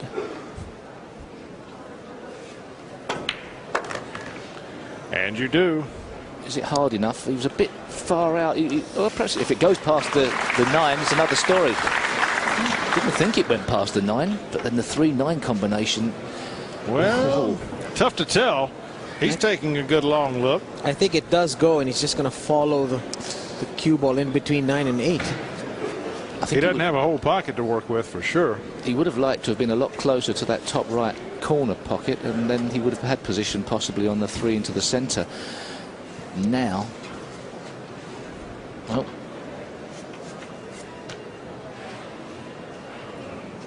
can he get position on the 4 if he makes the 3? Or is it the 3-9 screwing back to the bottom cushion? He's playing the combination. Is he? No, I'm not sure anymore. Yep, he is. My goodness. Is there nothing this man cannot do on a pool table? Souquet, he won't betray it in his face, but you have got to believe he's in shock. That was not a gimme. Not at all. But look at the insurance policy he had. Yeah, exactly. What a fantastic shot. Look at the Beautiful safety. shot. Dominating Ralf Souquet, a man who is not at all accustomed to being dominated. In fact, he's used to dominating the other fella. No one had predicted this at all. I can't say it enough that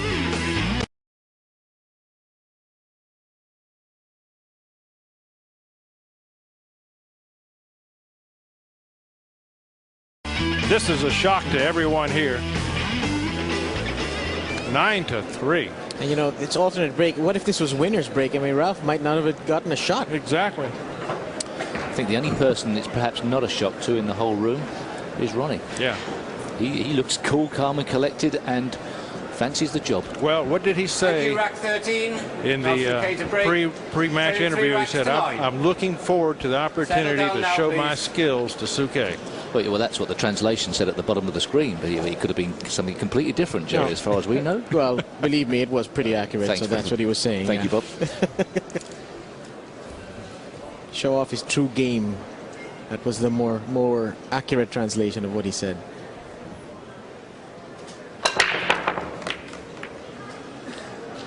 Once again, Ralph's done what you're supposed to do. He's parked the cue ball, and once again, he does not get paid for his labor. Smattering of applause from the crowd. Ralf must be feeling a bit cheated by it. He's playing some excellent breaks. I know. And he's thinking, well, I'm doing the right thing here. I'm doing what's considered to be the theoretically the best break. The textbook break. And I'm getting punished for it. I think right now Ralf needs to be thinking of some options. Perhaps the best one is to put a rattlesnake in Alcano's pocket and then ask him for a match.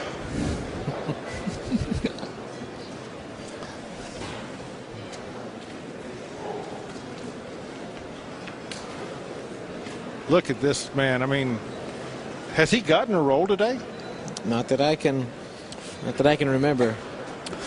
Well, you make your own luck at this game, and if you miss shots, you fail to get position on balls, sometimes the balls do punish you. Do either of you see a good push out here? Don't look at me, Bob. Do you Not really? my department. How do you push out when your opponent has shown that he can do anything with that cue ball?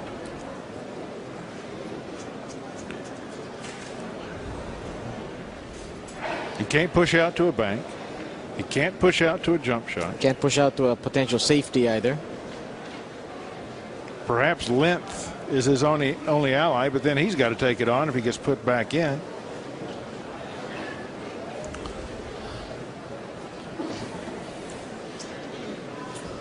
This is where you really do need great imagination, because there are so many options that could be available to you that some players would not see. You know, Efren Reyes, great player, pushing out. Oh, yeah. Clever, Bustamante. They see things that the normal players wouldn't see. And sometimes it's an obvious push out. You just got to dump it somewhere far away and hope that the other guy, has got enough of a problem. Right. Other times you can play clever little shots. I mean, you could have possibly pushed the blue 2 to the rail. Yeah, yeah. And so Alcano can pot the 1, and then there's no position on the 2. But of course, that's great. But you can always be put back in. Yeah. So it's a tough one. And there's a shot we see quite a lot on our television screens. The safety shot up the side rail just before the centre pocket to that third diamond. Well, he didn't accomplish what he wanted to. He wanted to be having a block there, and he's got none. But he got the most important part, which was the object ball safety, which is sometimes the order of the day. Ralf should be able to put Alcano in jail here and just really lock him up. There's enough clusters of balls that he would be disappointed if he didn't get a snooker. Yeah. What is the correct term again? Is it hook? What's the absolutely correct term? Because I think we're using the word snooker because it's the one I know. We generally use the word hook, but we use snooker as well. Okay, fair enough. That's That is not up to the Souquet standard. He hasn't necessarily missed many pots, but his cue arm has betrayed him with pace and sometimes direction of positional shots or safety lines. Not certain that Alcano can run the rack from here. Will he have to play the bank shot? Position for the bank. Draw back a little bit, play the 2 into the right side pocket, but boy, what a tough draw shot this one is. Well, he's shown some tough draw shots, hasn't he? Oh, he's hit that well. He's hit it too well. It may go in the centre. It probably does go in the centre. Whether or not he played it for the centre is another matter. Well, he can't do a lot with it. He can take it into the corner, maybe, the set pass. He doesn't need to do a lot with it. Look where the 3 ball is. If he just puts the cue ball where the 2 is now, he's fine. Hey, Steve, you've got your brow furrowed. Well, only because then he's not certain of exactly where the 3 to 4 goes. Okay, so now there's a slight problem if the 3, in potting the 3, he collides with the 7. Yeah. It's not guaranteed that he can. Absolutely guaranteed to get on the 4. Well, I'm thinking. Get the right side of the 7. Unless he can just bump it into the 7 softly and leave himself a cut. From a snooker player thinking here, perhaps it's a lot easier than I'm making it look. I think he's playing it in the. Oh, I see. Good shot. Oh, so close. And he played it as a 2-way shot, I think, behind the 8. Sure he did. Gee, that's the most aggressive shot we've seen so far today. And he's come unstuck, I think, as well. I suppose he had no alternative but to drop the 2 into the centre that way. But he so quickly got down and played that shot. It was obviously on his mind. Again, he sees the shots that others don't, and that was a great place to leave the cue ball for the 4. Yeah, but I don't think he left. I think this 3 ball does cut. It does. I think it does, yeah. Not too much room for Ralf to work with. Got to get inside that 6 ball positionally, and also get the right pace on it as well.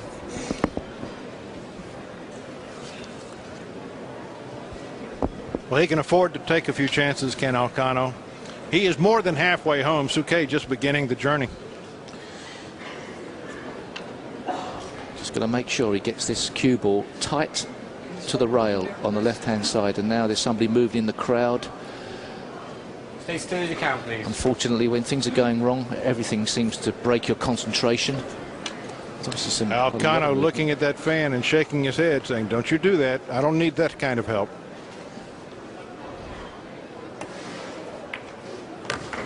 Good shot. Good shot. Perhaps would have liked to be a bit closer to the rail. May have a slight problem in getting perfect on the 6.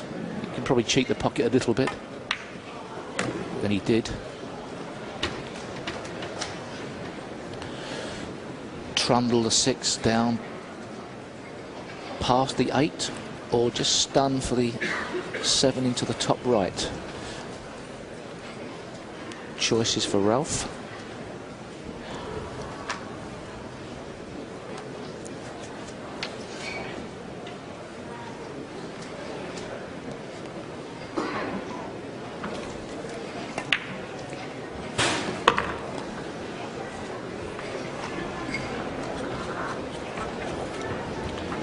Well, Souquet about to take his 4th rack.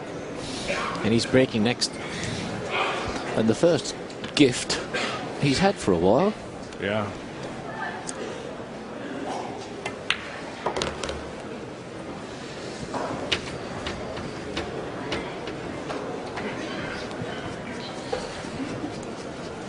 Well, we've seen bigger comebacks, but the alternate break format certainly makes it more difficult. He'll have to capture the serve of his opponent quite a few times.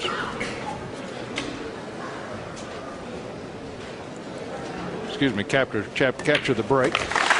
And Souquet sees an all too rare deposit of the 9 ball.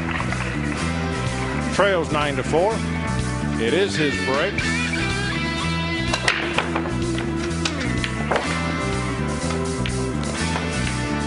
Things came unglued early for the German in this match. He's trying to put it back together. I can promise you he will not give up. Possibly the most tenacious player out there. And facing the biggest test of his character possibly in his career. And as a sportsman, woman, you have to constantly reaffirm that you are up to the job.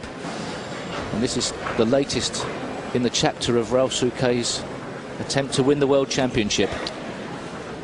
Well, Bob, we were talking earlier about in the finals in 2001 when Souquet was playing against Mika Immonen, and he had told you that halfway through that match he knew that it wasn't working for him. Yeah, he admitted afterwards in his interview that halfway through he knew that the game was lost, that he just wasn't feeling it. And I wonder if he's feeling that right now. Yeah, this could be deja vu.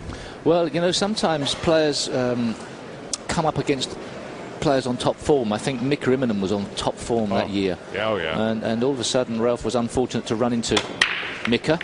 And at the moment, the same story. He's hit the brick wall at the moment that is Ronnie Alcano. Yeah.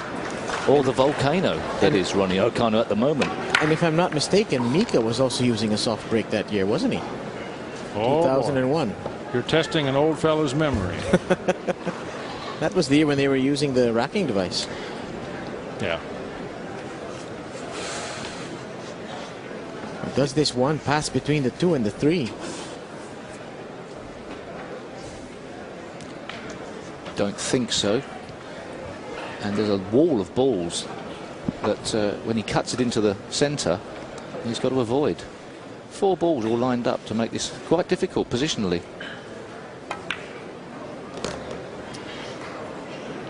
Well, if you're ready to settle for the longer shot. That's where he had to be. Yeah.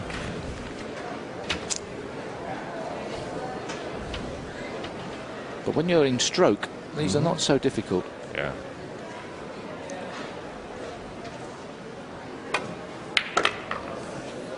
Oh, the flick went right as well. As if it were nothing.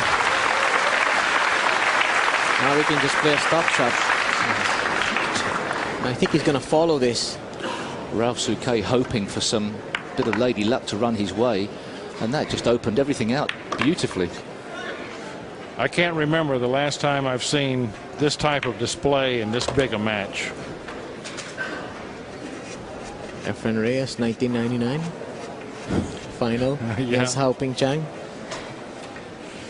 Well, to be honest, Souquet was, I mean, Reyes was favored so much more heavily that year than were either of these two gentlemen. Look at that shot. Oh, he doesn't want to be straight. No, he isn't straight. Well, that was mishit. Yeah. He really didn't want to be anywhere near that corner pocket, and he certainly didn't want to be anywhere near as straight as he is on this 6. He's got an angle, but it would be a brilliant shot to get any type of position on this brown 7. He's got to load this up with low right-hand English. Not sure that the brown 7 goes past the 8 into the bottom left. Yeah, I don't think he played great position on the 5 either. Didn't give himself the right angle on the 5. Well, this is I suppose if he can get down in this corner somewhere, there's a possibility of some type of combination if the brown 7 doesn't go past the 8.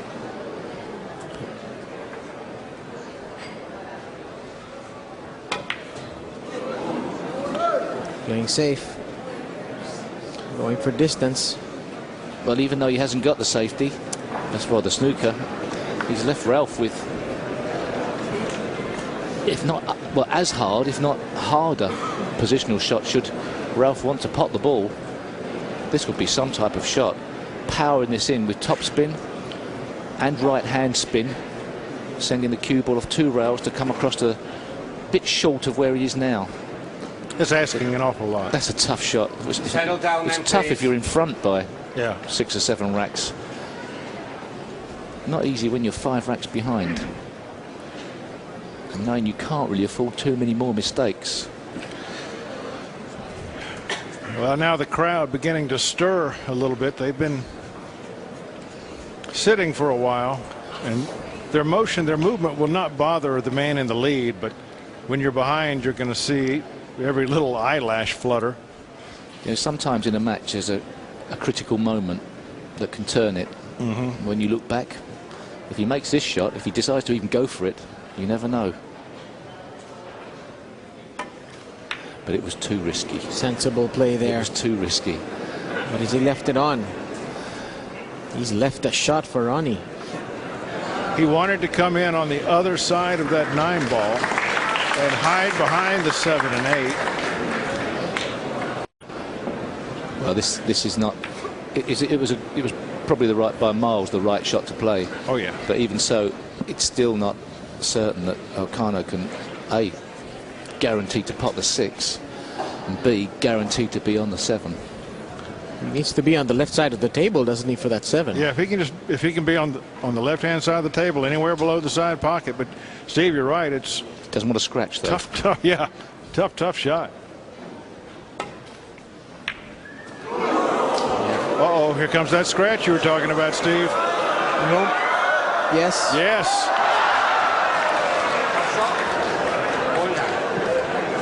Teetered for a while before taking the brink.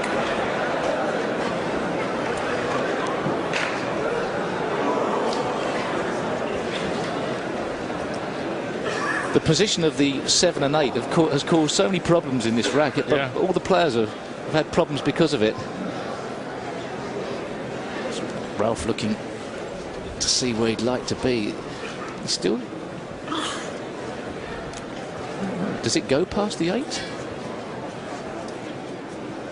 How's he going to play this? Surely it doesn't go past the 8. I mean, we have an overhead monitor here that if it goes past the 8, it's really lying to us. If it, I don't know. I think he could put it on the other Maybe. side of the table. Perhaps he's running through with top spin to get the but why right not position. just come up the other side of the table? Yeah, why not come out the other side of the table? But just, well, Ralf knows best, and you're not going to argue with that position. No, you're not.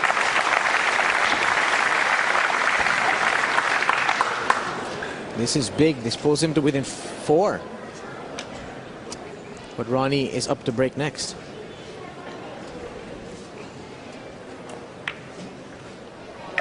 Hanging on in there.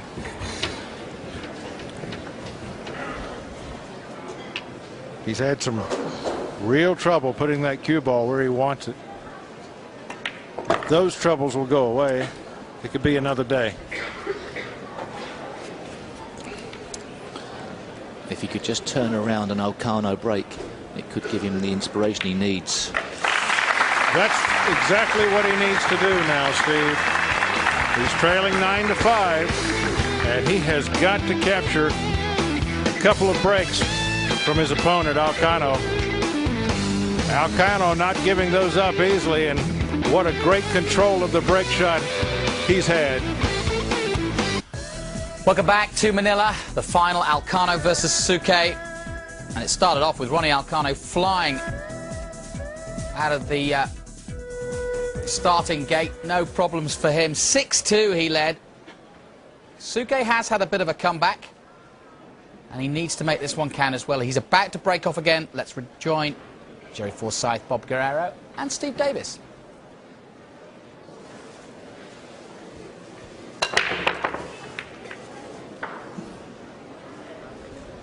How about this? Well, Still, at least you can see the one. Yeah, but even when he can see an opening shot, it's a tough opening shot. my question is, does that 5 pass that, well, from this shot top right? You mean the 2? Yeah, the 2 rather. Yeah.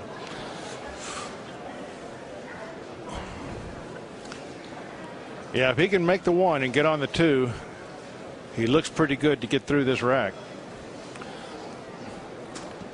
Well, if the 2 doesn't go past the 6, I think it does, but if it doesn't, the only pocket it would appear to be available in is the bottom left. That's a bit more of a positional nightmare. That's where he's lining up now. See? Yeah, and how do you get there from where he has to strike that 1 ball? With great skill, Jerry. Yeah. Yes. With great skill and a lot of top left English, huh? Yes. In between the 4 and the 5 and back out across the table, twice across the table, but horrible shot to have to play to guarantee. But if the cue ball's been lying to you all day long, do you trust it now with that kind of shot? Well, it looks like it's not necessary because this blue 2 passes that right pocket. Oh? Okay. That shot seemed to indicate that. Well, I was looking at Steve here. Yeah. Oh, boy, when you've got a man as solid as Souquet shaking his head. Well, once again, pace has been it always seems to be short, as if he's just a little bit tight in his arm. Right. That was a classic sign that of a player who's just a little bit too tense, just seizing up just a fraction on the shots. It's another great opportunity that's been handed over to Alcano to get out of jail. Perhaps this would be an opportune time, since things just aren't quite working right, to take a break. Every player's got the right to take a break, walk away from the table. Sometimes that turns things around. Sometimes things come back. You come back from a break and things just change. What, mid rack? As long as he's at the table. Fair enough. Okay. Yeah, he has the right. You put your hand up and say, "I must go." Yeah. I feel the need, and you're off. Well, okay. you don't need an excuse. You just have the right to take a break when you're at the table. And leave the 3 of us here talking. I suppose it has to be allowed. Obviously, I mean, there could be some embarrassing situations at the table. The players may have been asked to wait and do it between racks, but for TV purposes, it does happen. You're right. More so in the snooker match, which is a longer rack or longer frame. Yeah. But a rack of 9 ball could never take as long as some snooker frames take that I have sometimes played in. You've played Thorburn. I've played Cliff. I've been. Well, I'm now considered to be the modern day grinder to some degree. The game's changed quite a lot. Well, he's certainly not going to take a break on this shot. There should be an opportunity here. He's safe. He thins the 2, kicks that 2 behind the pink 4. Or perhaps, just got to make sure that cue ball gets to the rail. Otherwise, it's a foul. A ball must hit a cushion after contact with the object ball. Every time you see a shot played, a legal shot, you've either got to make a ball in a pocket, or every time you hit the ball after contacting the object ball, in that case the 2, a ball must hit a rail. It's a completely different rule to the UK 8-ball pool rules, which is anything goes. Yeah. And makes sense of the game. You know, it makes the safety. It's got to be good safety. Right. Otherwise, it'd be easy safety on a table. Bit of a problem for Alcano now. If he catches that right side of the 2, he's going to go straight into that right corner pocket. But with a bit of draw, if he can just draw it enough, perhaps it won't. What's he doing here? He doesn't seem to be drawing it. Slow, soft. I'm trying to cut this thing in. No, surely not. He looks to be... That's a shot. What a shot that is. That is fantastic. Jerry, may I have your headset? May I have your headset? Congratulations, Bob. Where's the crow? I'll go ahead and eat it. I just can't put this guy. What a brave player. Well, I'd more like to take my hat off to Bob, really. I don't think Alcano had anything to do with that shot. It was Bob actually calling it in the commentary box. That's it. That was so... I mean, to know that you could get through the gap without scratching. The scratch looked dead on to me on that shot. Or if he called it thin, collide with a 6 and scratch anyway. Right. Not much room for manoeuvre. He's cueing well. Man is sending a message.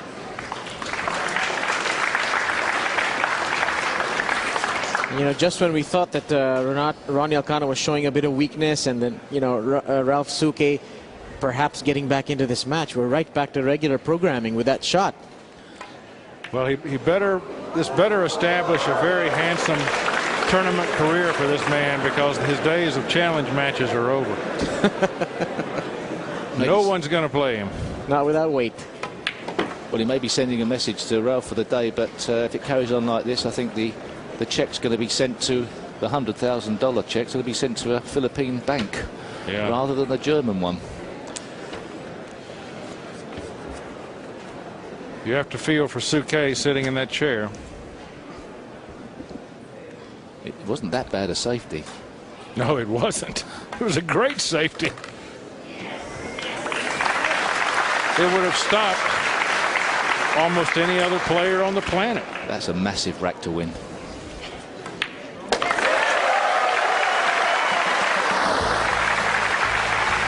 Welcome back to Manila, 10-5, and if they didn't know the name Ronato Alcano before today, they certainly do now. He's putting on a superb performance here in the final. He saved his best to last, and Ralf Souquet is at 6 and 7s at the moment. He really doesn't know what to do. He's trying to hang on in there, but Alcano is full on. Let's go back to our commentary team. He's back to that 6-frame buffer. Left-handed shot. I guess when you hit them that soft, they're not too dangerous, are they? Yeah, a small problem, possibly. Perhaps you can draw down between the 9 and the 7.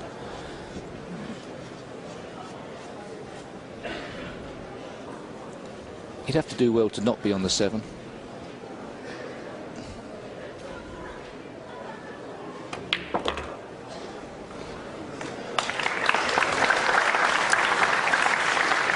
Looks like he'll play short side shape here for this 8, won't he?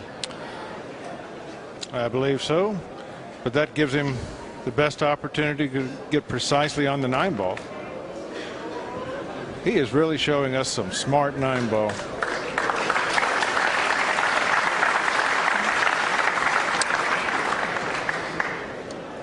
Certainly has been more in control of the pace of the table than Ralph.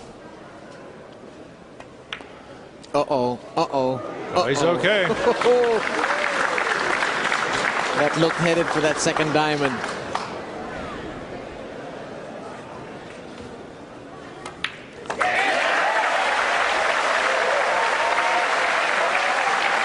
Ronnie Alcano is inching closer to his goal here. He's answered that 2-pack by Ralf Souquet with a 2-pack of his own. Yeah, now an 11-5 lead. It's a race to 17. His goal is getting closer and closer. Look at that. That was in between the first and second diamond, but the speed was perfect. This is what they're playing for. $100,000 up top. $40,000 to the runner-up. Pretty good paydays for both men. Yeah, it's very nice. You'd like to be in the yellow money rather than the white money there. Oh, wait, I made the white money. But it was tough getting through the group phase, I can tell you. And lots of players didn't make it. Thank you, rack 16. Ralf Souquet to break. Trailing 5 racks to 11. think possibly next year Down quickly, please. the tournament structure may change. Oh, I think there may be talk about perhaps moving away from the group phases. I'm not too sure exactly how it might pan out. It would be perhaps something along the lines of knockout. well, We don't know. I have heard a couple of options. One of the ones I like the best is go ahead and play your round robin stage, but take the Best 64 players with the best 64 record, results, regardless of group. Yeah. no matter what group you're in. Take the best records in the field. That's interesting. I really like that solution, actually. That's a great idea. Yeah. Souquet once again true to form. No easy shot on the one. Have to give credit for that idea. That was the first person I heard say that was Nick Halling, Yeah. commentator we had here. And Nicky's earlier in useful the week. sometimes, isn't he? He is. Yeah. You could argue that if one player's group was a bit weaker than another's, that would be a bit unfair. But the way the seeding works, the groups should have balance to them. So. Yeah. Well, there's just no way to make it perfectly fair. Exactly, There is. exactly. I've never seen a fair way to do it. But that would be, I'll tell you what that would do, and we had a snooker tournament recently where the same problems can happen Right. in group league matches, which is towards the end collusion. Yes. Yeah. That if you didn't know where you stood within the 64 places, Yeah. you wouldn't be in a situation, or nothing would ever be in a situation where collusion could even rear its ugly head. Correct. So that's of interest. Yeah, Mika Immonen was in a group like that, and he was quite upset. He thought there was a whiff of it in his group. The other way is, of course, to make the schedule of that last game, no. at the same time. It's a nightmare for Ralf unless There's a swerve there, I think. it's just not going right for Ralf. He chose to play the swerve rather than the push out, trying to drive that one ball up the side cushion. But let's have a look, see if it's in line. He almost pulled it off. Can you see it? He just got to get around the edge with that 9, and he has proven quite adept at the General Masse. That's No, doesn't have to play, not even a Masse. One rail. yeah. You may be going off the rail here. No. Well, I keep that camera just keeps playing with my eyes. well, I must admit, at the start of today, I really fancied Ralf was the guy, but I also knew that you didn't really know the outcome. I thought it was could be close. Sure. But this is a surprise, a big surprise. I'll tell you one thing both of these players have in common is that they both have a very, very smooth stroke. I mean, both unhurried. And I think that's important, especially if you're a beginner player, that you never jab at the ball with all your might. Just let it flow through.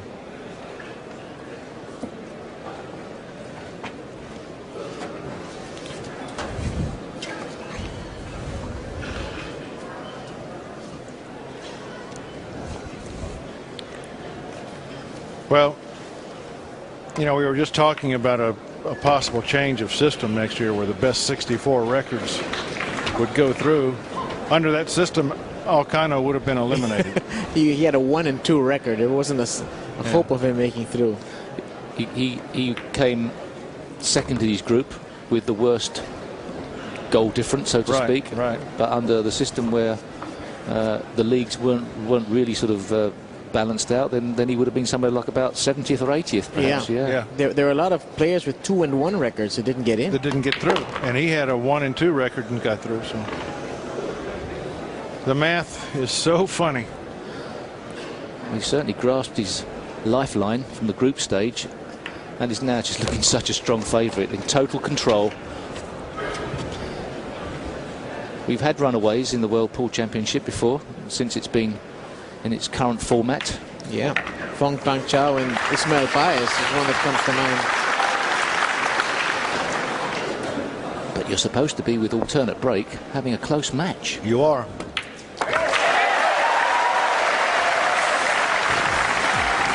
Well, the crowd really beginning to sense it now. Their man Alcano living up to their hopes and dreams. He is really waving that Philippine flag high. Welcome back to Manila, and it looks like the Kaiser is looking towards the pool guards for some inspiration, but it seems that they've already picked their man. Alcano it is that is flying at the moment, 12-5, and no inspiration for poor old Ralf Souquet at the moment. He can do nothing against this man, Ronnie Alcano, who has effectively come through the group stages. Let's go down to our commentary team once again in Manila. Uh-oh, look at this. Boy, that's a little too close for comfort there. That's a lot too close for comfort, especially with where the 2-ball is. He's going to have to. No, I'm not going to say that. I'm not going to say this man has to do anything. Most players would need to settle for a long shot on the 2-ball. We need a heck of a nip stroke here.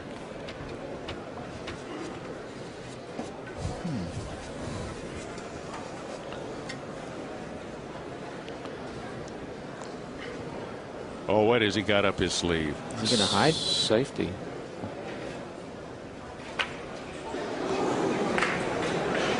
Big ooh from the crowd there. The ones that perhaps the non-pool players in the room. The ones who weren't paying attention thought that was a really bad miss. How could he miss it by that far? He's overhit it bad, though. Yeah, he has. He's given Souquet a chance to take control of the table, and that's not something that Alcano's been doing very much. Well, fast running out of time, Ralph. Yeah.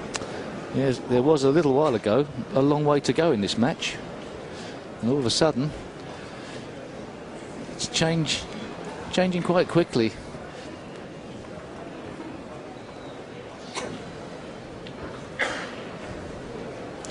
Is he going to dump this white behind the 2, you think?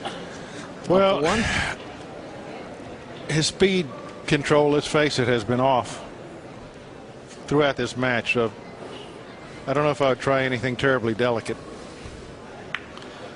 If he doesn't get that worked. a snooker here, he'd be very disappointed. Yeah. This could be a jump situation here. It is a jump situation, isn't it? I don't see another way to get to it. Steve, do you see an angle there that he should play instead of a jump? Absolutely not. To play a jump shot, and I'm not too sure the outcome.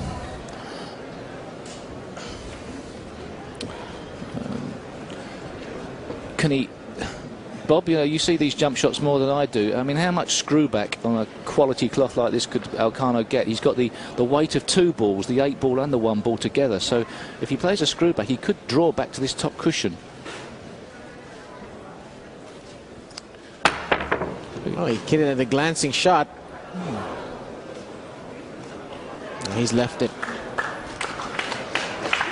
Now this is where the big the cluster of balls off the soft break really helps Ronnie, because he's left Ralf Souquet with almost a straight pool like mess over here that he has to contend with. But you wonder if the momentum is beginning to change a little bit, because finally Souquet is starting to get some opportunities, getting some rolls.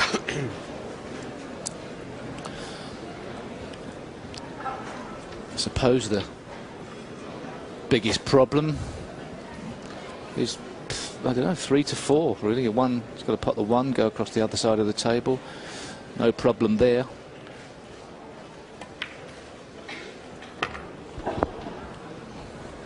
get off the rail. Doesn't really want to be straight on this blue 2. If he's dead straight, he may not be able to leave himself good on the 3. No, he's got an angle there. I think he needs to take the pick 4 to the top right, unless he goes for a combination 4-9. Yeah, I don't think the 4-9's that great.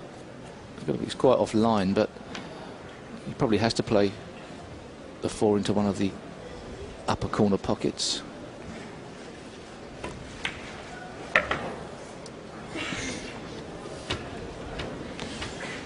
This looks pretty good. Just checking to see if he can get it in the centre. Just a small draw. Just pull it back a fraction. He is playing it into the side. Just pull it back a millimetre there. Just 1 millimetre.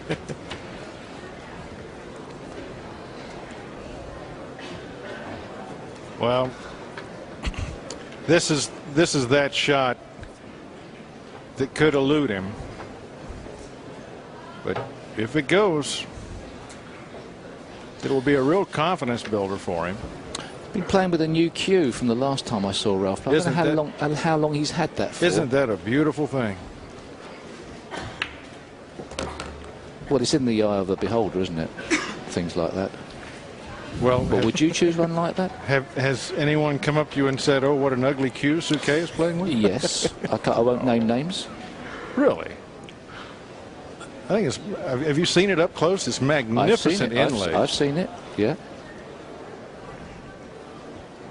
How long has he been playing Not with your it? cup of tea. I didn't say. No, I didn't say that. I'm not going to pass judgment on it. But Okay. one person I did speak to didn't like it. Oh, I love it. I think it's great. How long has he been playing with it anyway? Do we know? I believe the first time I saw that cue was maybe 4 or 5 months ago. He's had enough time to adjust to it.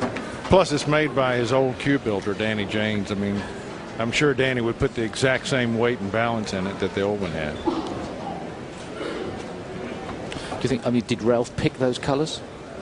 No, Does the you're getting butt personal of the, now. No, does the butt of the cue sort of tell you something about the character? That's what I'm asking.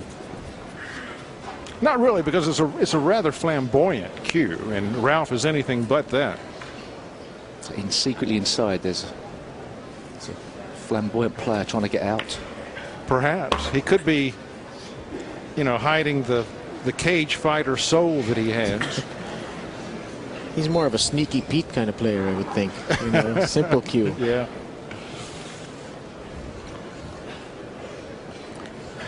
If you were in a pool club and you saw somebody with that type of cue, would you think there's some easy money to be made? No. Okay, fair enough. Nice pace on that one. Well,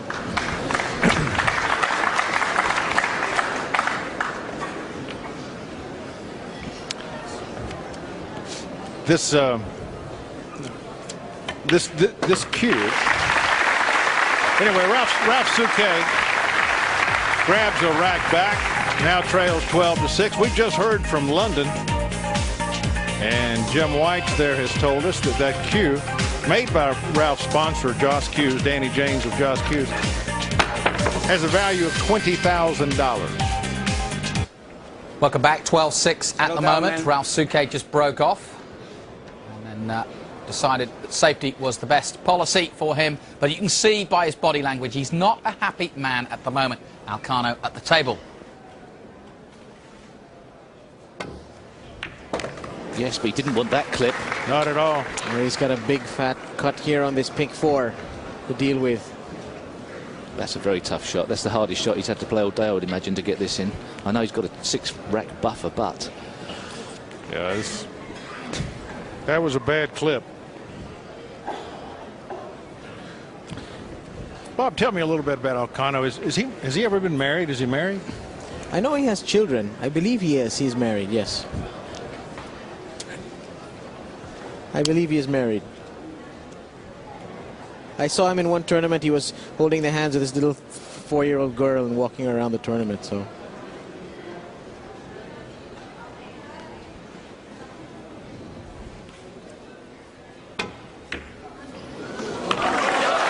Whoa! He just keeps coming with them.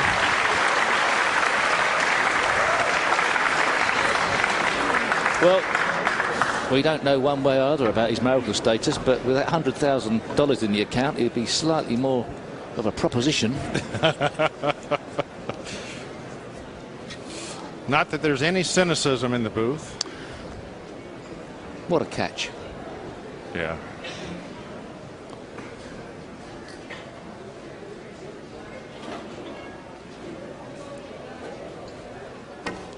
What a great shot that 4 was. That's it. Ball's striking the centre of the pocket.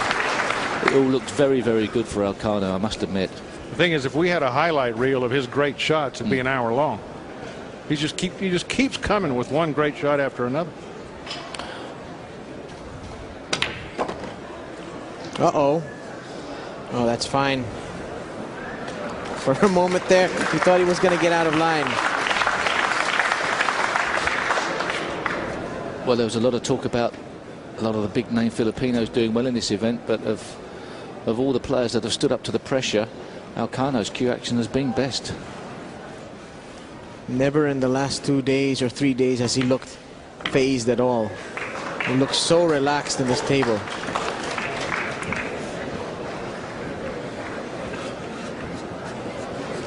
Still, Ralf cannot make any impression on this big lead that Alcano's got.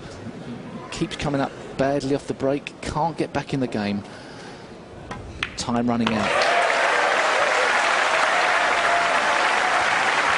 Every 9-ball that disappears under the weight of Alcano's cue draws him closer. It's a race to 17. Alcano sits at 13. He only needs that to happen 4 more times to take the World Pool title. Man, oh man.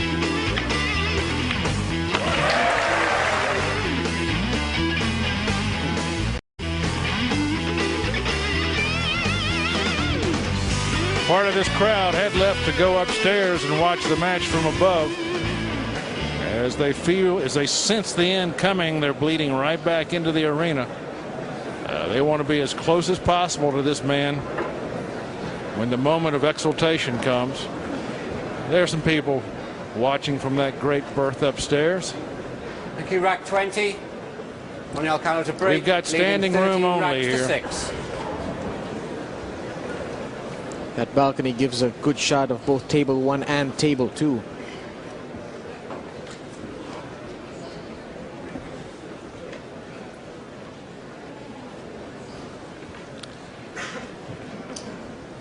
Well, the break has been this man's friend all day long. Looks like it will be again. That's the first time I think he's landed dead straight for that one into the low left corner pocket. But it's perfect for shape onto the red 3.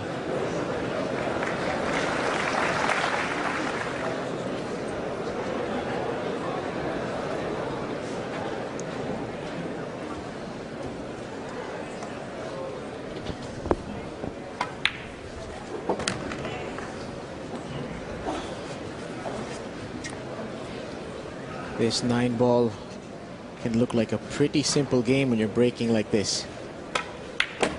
What do you think about that 6-9 combination, Bob? Well, if he gets straight up on the 5, rolls here, could be on.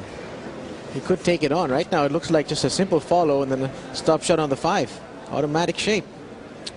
Yeah, I believe that's his option. That way he doesn't have to force the cue ball off of the 5. That's what he's setting up for. And you can hear the buzz in the crowd. They know what's coming up. Would like to keep the cue ball off the rail. No problem.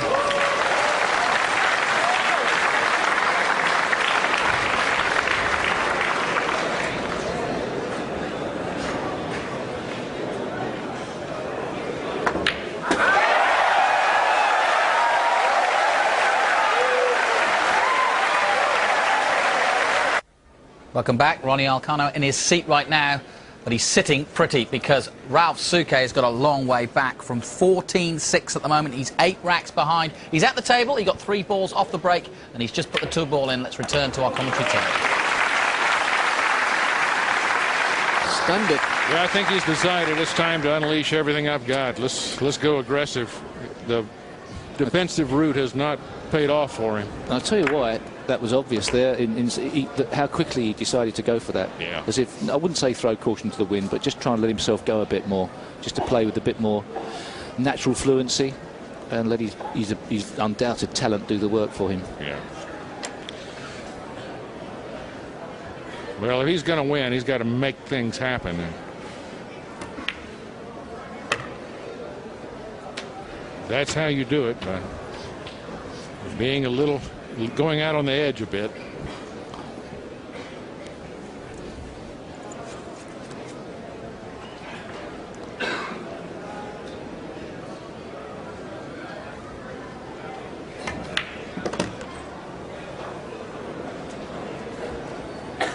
He shakes his head at that one. Gonna have to go back and forth on this one.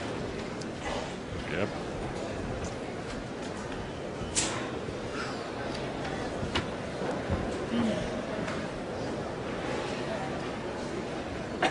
Just needs to avoid that scratch on the right side pocket, doesn't he? He should be okay.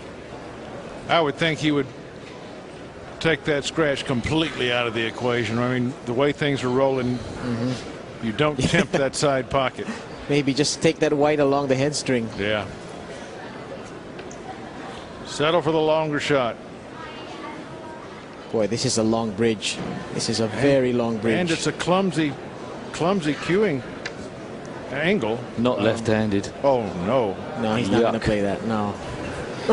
He heard us. It's not a left-handed cue. Surprised he hasn't reached for the rest. Look how long that bridge. He's got to go with the rest. The only player. Wow, look at that. And how often have we seen Ralf Souquet bang a cube of chalk on the table? I don't think I've seen him show that kind of emotion ever on a table. No. I think no player wants to use a rest in a position like this, unless maybe it was Jimmy White.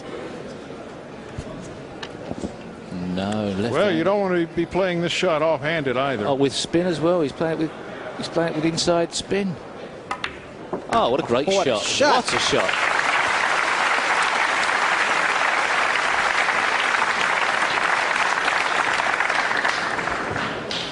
Well, Ronnie O'Sullivan, we know, is a superb exponent of ambidextrous play, but that was a quality strike as well from Ralf.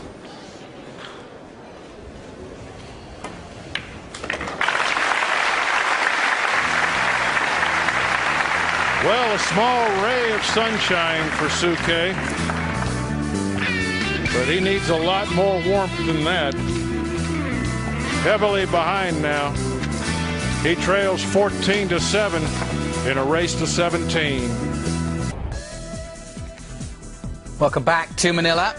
The record books show us that the Philippines has 27 world champions, and we are maybe looking at number 28 here. Of course, Efren Reyes has been a world champion in 9-ball pool, so too Alex Palagalayan, but could we see Ronnie Alcano join to that list? He's about to break off, and he's looking in a very dominating position at the moment. Let's rejoin our commentary team.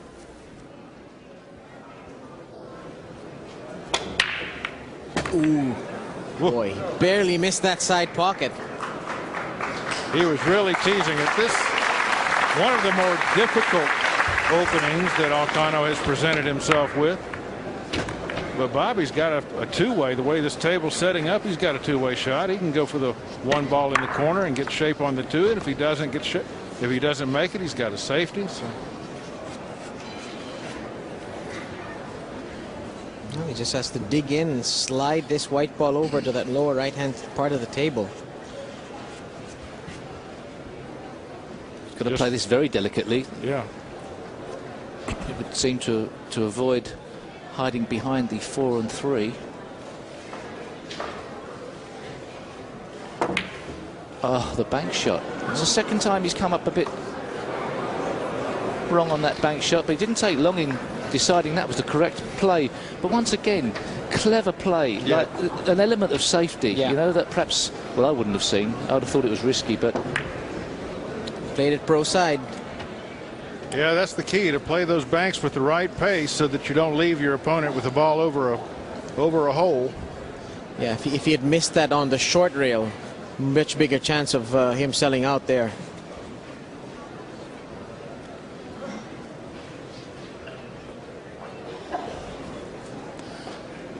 Now, does Ralf have the confidence in his arm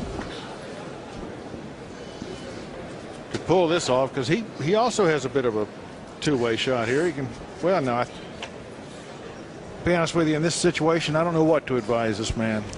Use the 6 as a blocker? It's tough. He could line up the 6, 7 and 1, but the cue ball, the one's going to go towards the corner. I've decided to play thin, and he's not got. Yes, he has. Yes, he has. Just about got behind her.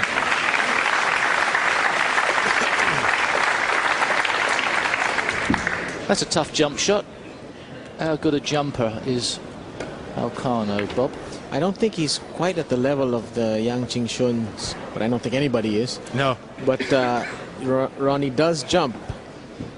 The other problem with this, possibly the 4 ball, is hampering his bridging position. Well, he's got good space. Has he got enough to put his hand in the right place there for that 4 ball? Yeah, but I was talking about the space between the cue ball and the 5. He's got enough room to get over it, and he's tall enough to be able to reach the cue ball without too much effort, and he's got the short cue in his hand, so that's his option.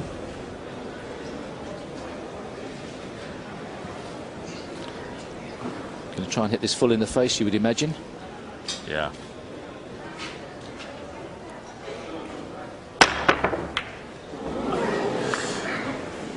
Didn't really get enough power into that. It's come up short. But boy, if Ralf is going to get shape on the blue 2, he's going to have to do it with a pretty nice shot here. It's very awkward. See the cue ball there with backspin and slowing down as he got closer to the 1. If he uses the 9 ball to stop the cue ball, he creates trouble for himself later in the rack. What we don't know, I don't think he'd be putting it into this corner. Certainly be going into the centre. Well, I think he would be. We don't know what part of the 9 ball he's likely to go into. If he goes into, as we look on our screens, the left-hand side of the 9 ball, it wouldn't be too good. If he could hit the middle of the 9 ball, it wouldn't be too bad.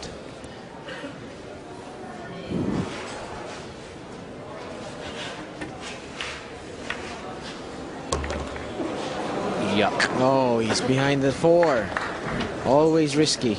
Got the right-hand side of the 9. Just sneaked away from him. He's certainly still got control of the table. There is the possibility of a bank with safety insurance.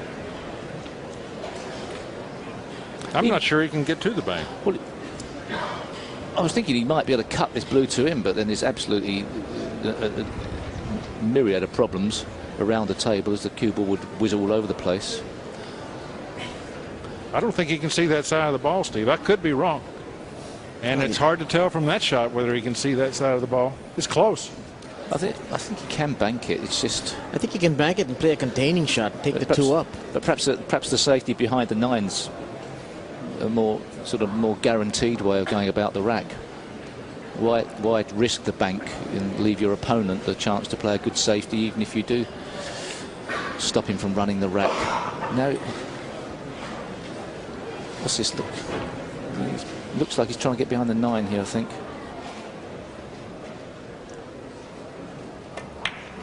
Bit shorter pace again. Oh, he's not. Short He sold it out. Well, I think he's going to be some sort of shot for Alcano to get back on this 3. But it's not that. He didn't get a good safety. You've got to make your opponent work for every chance. Alcano once again will have to really show us a shot, but he doesn't seem to have a problem doing that. Well, Alcano doesn't have to play the pot here at all. He can hide behind the 6. Yeah.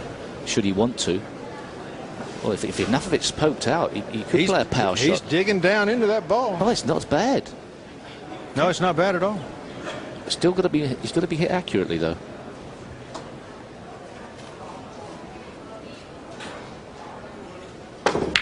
Oh, that was.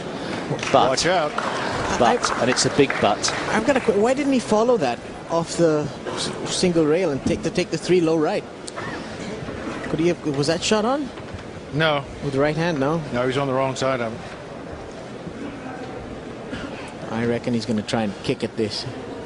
Yeah. Well, he hit that about as well as he could have expected, and he's nowhere on the 3. So perhaps the wrong shot. Perhaps the safety was much better policy in that situation. Could it be the first signs of trying to overreach for the finishing line? Well, we see that happen a lot. As you get closer to the end, you get more and more eager to finish it off, and sometimes you just get ahead of yourself. Now this 3 looks frozen to that rail, which I would think would make the kick a bit more difficult if you want to kick it in. He's trying to check the ball with English. Come up under the 9. Not a bad result. Do you know when you play escapes at pool, the pace you play the escape at is oh so important.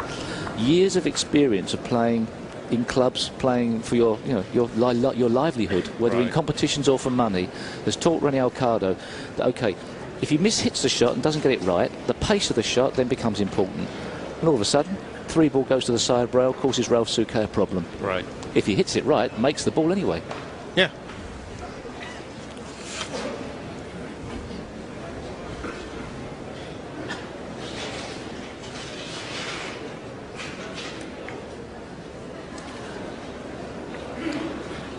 Now this looks similar to the heel match from last night. I was going to say he's setting up a situation similar to what he faced yesterday.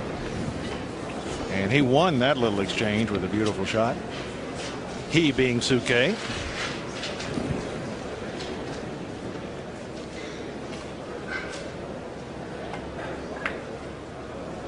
Oh, what's that behind the 9? Didn't get there. Nope. Close, but no cigar.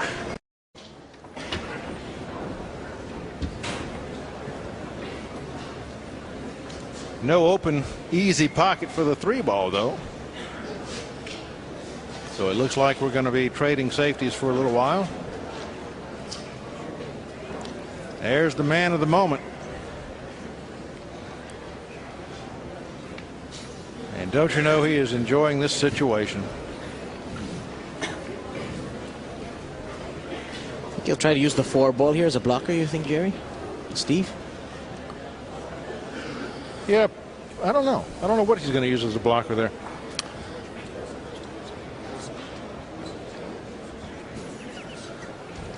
I think he's got a great chance of coming back behind this 9 and using the 7 as a blocker. Yeah, that's an option. Take the 3 between the 4 and the 5, maybe. Yeah, push it between the gap, and I think the 9's very attractive to look to try and get behind. Unless you can see something else. Oh well, you would think that's a little bit more dangerous. Oh, I think Ronnie can get at this, can he? Yeah. Well, can he get on it enough to make it? Well, he can certainly hit it, which. He can't make it, but he can do some work with the cue ball here. If that 9-ball wasn't there, maybe he could play a 1-pocket shot and bank cross corner bank. Just have to avoid the double kiss.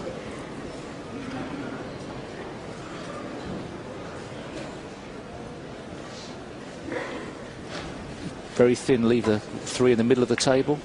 Whoa, boy, he barely missed that double kiss. So that's as good a safety as he could play. He obviously sacrifices the momentum of safety to Ralf, who has choices of safety now. He could spin the cue ball round the table behind the 4 balls and obviously risk pushing the 3 toward the corner bottom right, or play the long draw shot and try and get the cue ball behind the 9. Not a whole lot of attractive options for Ralf here. I think I'd like, even though you risk putting the ball to the pocket, to the right corner, just spinning the cue ball round and using those 4 balls as some sort of insurance. Doesn't look like he's doing that, no. Straight up and down the table behind the 7. Perhaps the 4 as well. It's not going to get there. Not good enough. It may be okay by a fraction. He's not overly pleased. These safety exchanges are all about creating an opportunity for your opponent to make a mistake and then capitalizing on that mistake. Boy, can he swerve that in with a bit of right-hand English? Throw it in? Well, if he tries that, he'll snooker himself on the 4. Yeah, and I don't know. He's playing an awfully aggressive game, so let's just watch. He's 7 racks ahead in the race to 17. Oh, he played that, didn't he? It may wind up right over the side pocket. And you can tell from the crowd's reaction that it is Souquet who has won this safety battle. But he's not yet won the rack. No, he hasn't. And this shot is all about pace. It looks like he has an angle on the 3. He can't hold the 3 and draw the cue ball across the table. So he's got to go side rail, bottom rail, up the table, but far enough up the table to be on the pink 4, but not far enough to be snookered behind the brown 7. Sounds like fun, Steve. Unless he might be drawing this, or he's drawing it past. Wow. He needs to avoid the 9 if he's going to do that, isn't he? Oh, that's a great shot. Well, that's a much better option.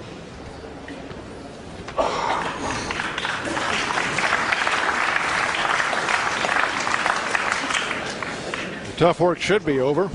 Shows you the snooker player's brain not good enough to work out there was another option on that shot. Of course, in snooker world, you would never play position for a long rail shot. Right. Yeah. So those particular positional shots come quite difficult to us to see. That's one of the problems of the game. Because of course the pockets in snooker are different. They're rounded and they don't accept those long rail shots. Whereas in pool you really like those shots because of those, what are they called? The cornered pockets. Mm-hmm. The facings. Yeah.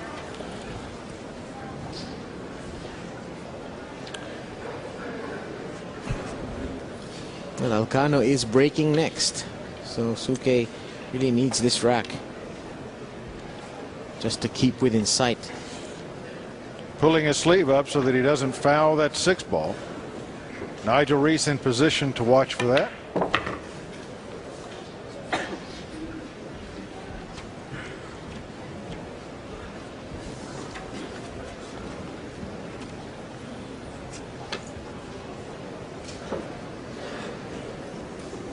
He's not going to give up, is he? He never does. He never does. And I've seen it pay off for him before. He said in the pre-match interviews, if you win the World Championship once, people could consider it's lucky. Right. A one-hit wonder. He'd love to win it again. He's given it every chance. It's going to be a monumental effort from here. But I think making 3 World Championship finals, I think says enough about him. Absolutely. And there's never victory in giving up. So Souquet is going to hang in there, and he'll take advantage of every possible situation that he can.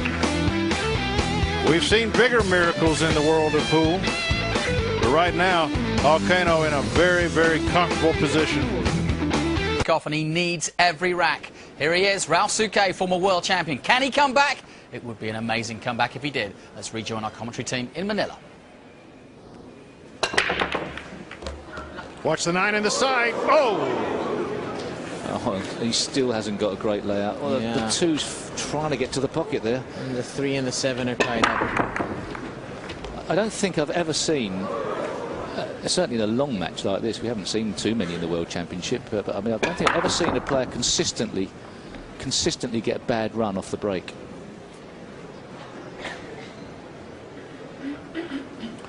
So 2's makeable, position not guaranteed. There's nothing to say he has to take the 2 on. no, if he could wind, you know, he's got a large area to work into for the 3 ball, but how do you do it? He's going to thin the 2 into the corner, but he really needs to put some right-hand English on this cue ball to check it up coming off that head rail. That's what he looks like he's doing. And then the 3 into the center. Yes. Oh, he hit that good. What he hit? Watch out. Oh, He may have hit it too good. Yeah, you hit that too good. Yeah. You couldn't have hit it better than that. Right. If you did, you'd scratch.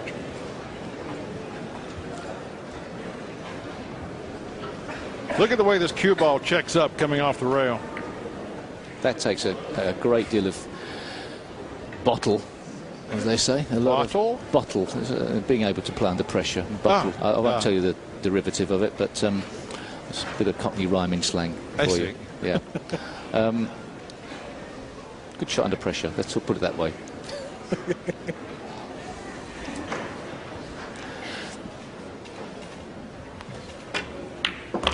That's a good shot as well. Had to be made.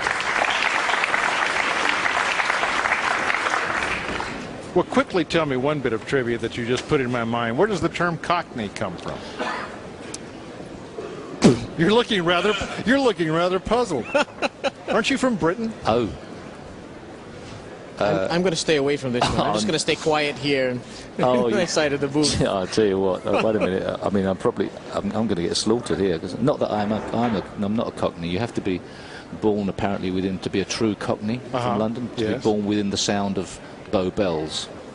That makes you a true Cockney. Oh, well, see, now I know.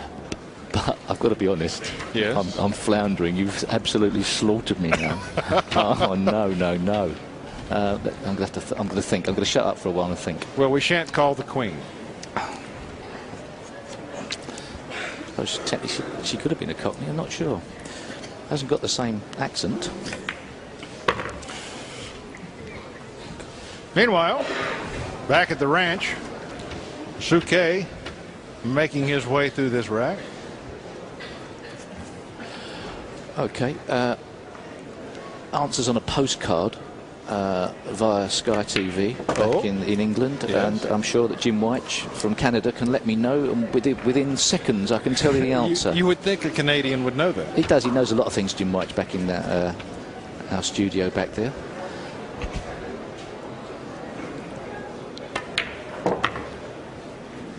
Nice rack to run for Ralph.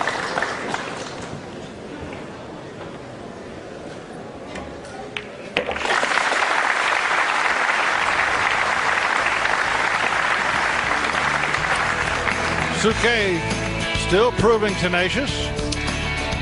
Takes another rack. He's nearly in double figures.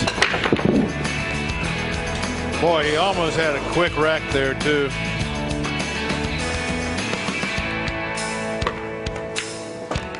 And the balls disappearing one by one to bring Souquet to 9. 3 racks to go for Ronnie Alcano, but boy, with the alternate breaking format, it's so hard to imagine that he'd have a good chance of coming back. Yeah, all Alcano has to do now is play his own racks out to their finish, and there's nothing that Souquet can do to stop him. Well, for all that it's been a bit one-sided, it's been a fascinating match. It really is. And, you know, we're getting close to the end of the match where funny things start to happen. They have all week. And it's time for momentum to get up and change chairs. Rack 24. Well, there's usually twists and twists in the storyline of a match. And so it's been very similar all the way through. At some stage, you would think things would turn around. Now, can Ronnie Alcano keep up with that soft break?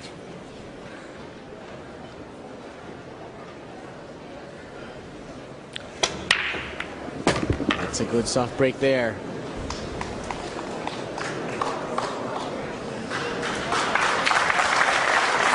And he's got a shot here on the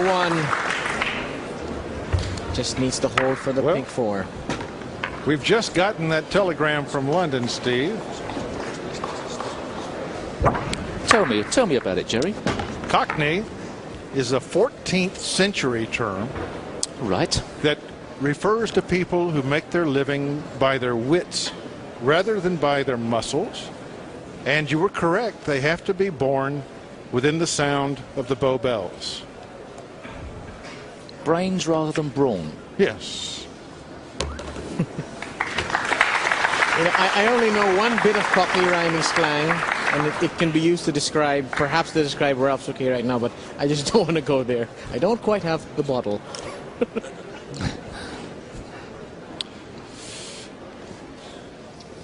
Meanwhile, yes, there is a tournament going on here. It's not just a history lesson. And he's got an bit of an awkward angle here on this 5, but he just drifts over. He just might be able to hold it.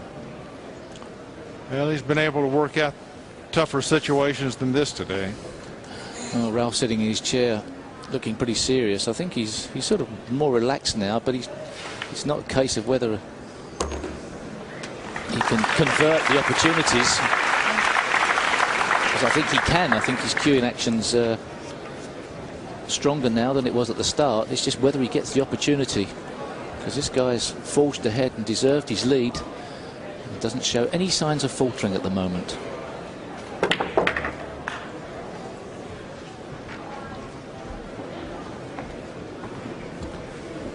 Well, he won't mind this angle. He could have stood to be a little straighter, but this way he'll have an easy job of keeping the cue ball off of the rail. And he'll certainly come out with a good shot on the 8-ball.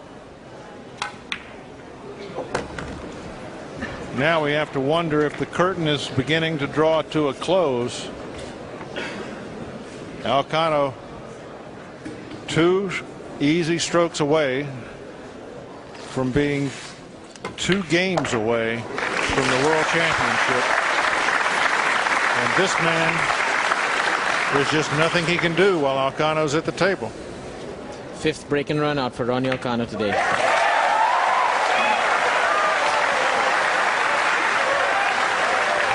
Well, he's certainly getting the job done, isn't he?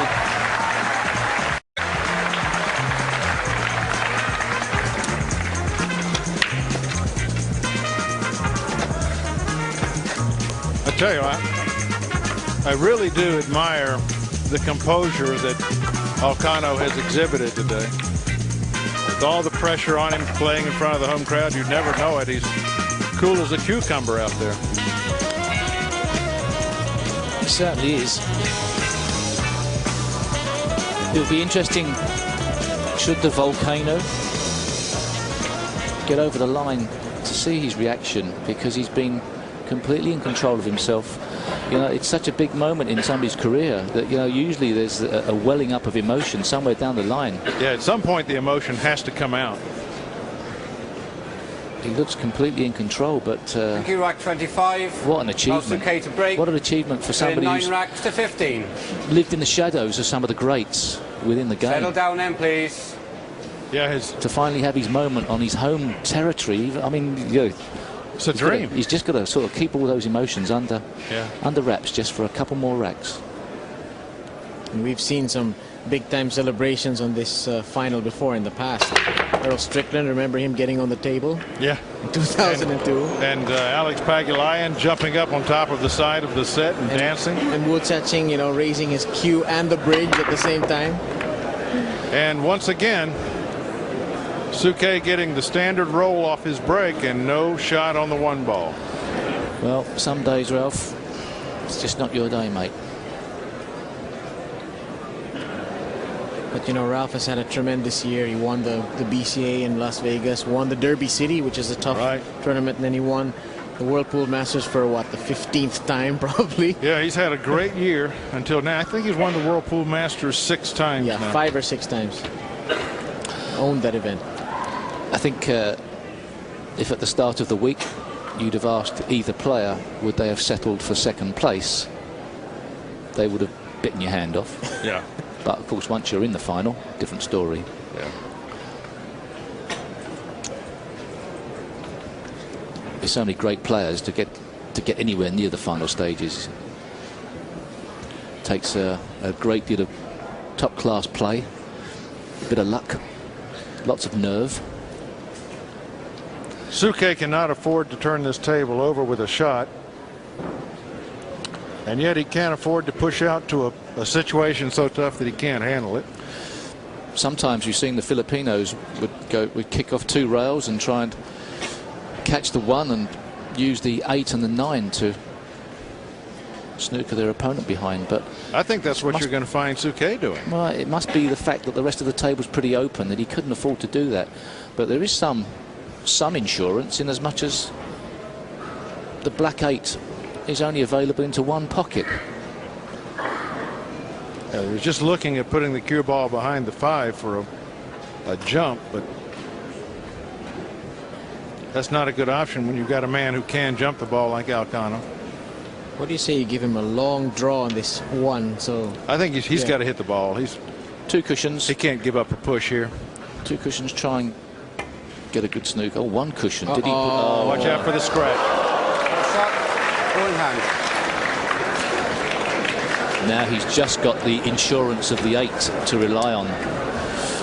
Misjudged that by Settle down, half please. a ball at least. Wanted to hit 2 cushions first.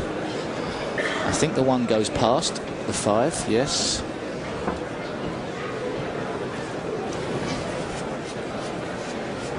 Precariously placed that. Tell me, here's a rule for you. Yes. You put the cue ball on the table in a position like this, right by the lip of the pocket. Yes. Okay. Yeah. And as you start to cue up, you pull the cue back, and the ball falls in into the pocket. Tell me the rule. Well, Somebody go run after Michaela right now. you've caught me short, but I don't believe it would be counted as a. It is. It's a foul. Jay's Jay Jay's in the promoter building. says it's a foul. Jay's in the building, says it's a foul. At least in Jay's tournaments it is. I was thinking that it would not have been considered in play until the player strokes it, and therefore the referee would recreate it and put it back on the table.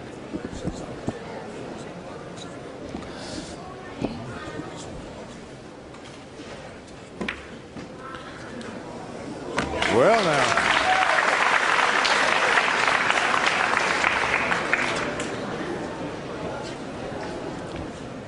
Now, our head referee has chimed in on this, Michaela, and I love causing says that if it confusion. stays there for 5 seconds or longer, it is not a foul, and she would replace seconds. it. Exactly but if it 5 falls right in, it would be. 4 seconds. Somebody better be counting.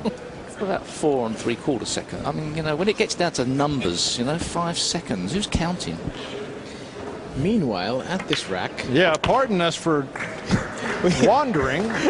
it looks like The reason why we're wondering is that the big shot comes up Yeah. after this. Yeah. it's whether how he's going to separate the 8 and the 9. Well, Could he do it now? That's risky. I would separate it now. It's risky, but as long as he's got a clear queuing path and he's not hampered by a ball, perhaps this is the time. Otherwise, he can't guarantee getting a good angle. Oh, the power strip. That's a great shot. where's Watch the 8 out, going? the 8 ball could get in the way of the It's shot. not to go down. It could go down. My goodness, what a shot! It's worse. It's worse. The luck is rolling. No, Why do you say it's worse? it's a worse scenario. Okay, tell me why. If the 8 ball stays over the pocket, he Yeah. just dumps the 7 onto the 8. Nice and He's got quiet easy then now, position. please. He's now hampered by the 9. This is missable.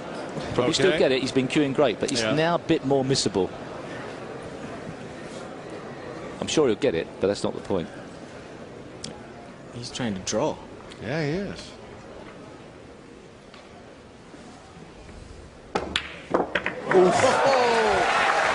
A charmed life of Ronnie Alcano continues.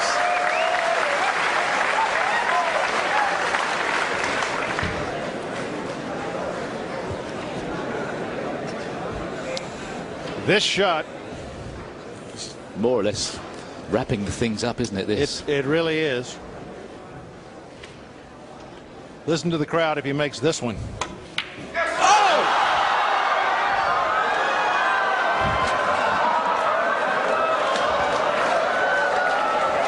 Well, it was never automatic. He's breaking Thank next. you. He hasn't Quiet, gone please. errant often.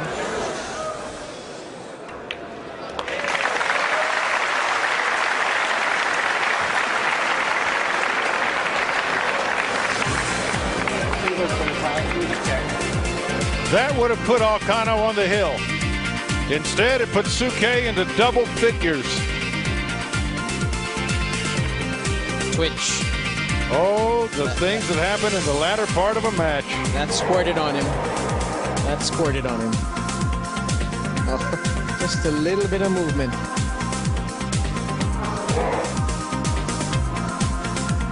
Yeah, there was some movement in his head.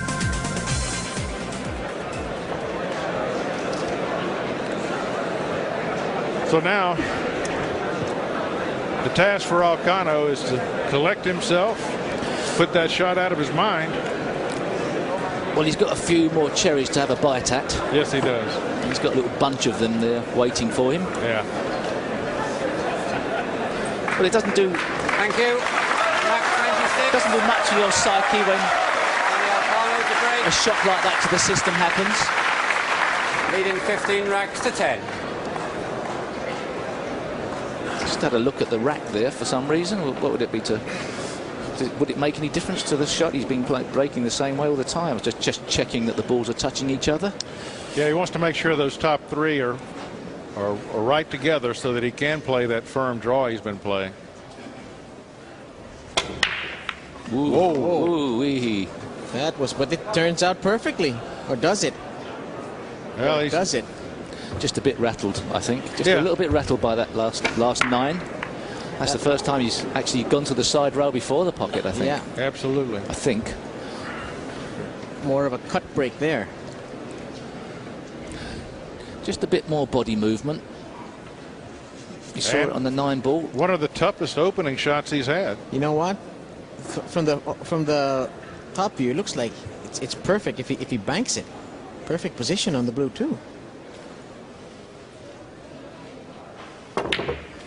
Oh, good call, Bob. But look at the shot he's left. And after you've twitched on a 9 ball, do you want a shot like this? Well, he's got a slightly bigger pocket. Should he hit it thick? Yeah, but there's a little spot where he'll miss it, just like the shot earlier. There's a little gray area, you know, in between the pocket and the 5 and the 4. He's got a big pocket with a danger hole right in the middle.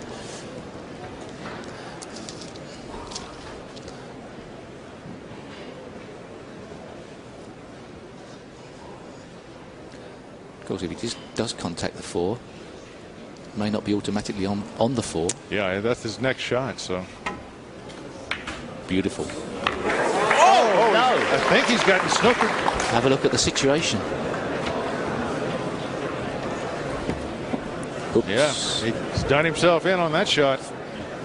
Okay, he's got a path between the 6 and the 5 to try and make the 4. Just got a path, and actually, as long as this 4 is not frozen on the rail, he's got a big chance of making it. The only thing he's going to have to do pretty softly to keep on the 5. Oh, if he misses this, he sells out. But if he doesn't, what game this guy has? He's not afraid of any shot. We've seen great shots from Ronato Alcano today. That ranks right up there with all of them, and I think perhaps the most important one.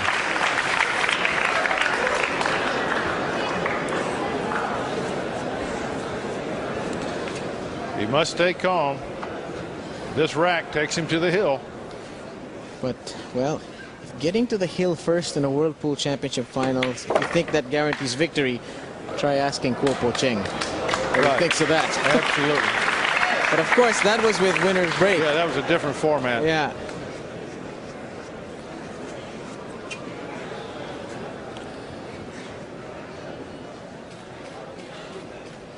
Needs a solid stroke here.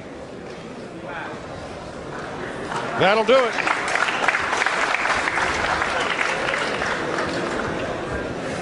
Looks like he still needs to go around 2 rails, doesn't he? Or can he hold? Either way, I think with the excitement in the room, he would prefer to go off the rails, help him control his speed.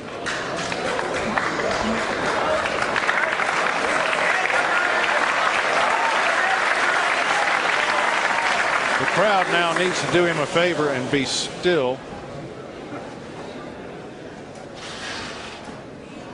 Now they can erupt.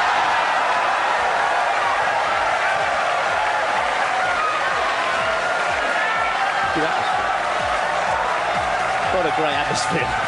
Well, I'm telling you, their man is now oh so close to the biggest title in pool. Is that a smile?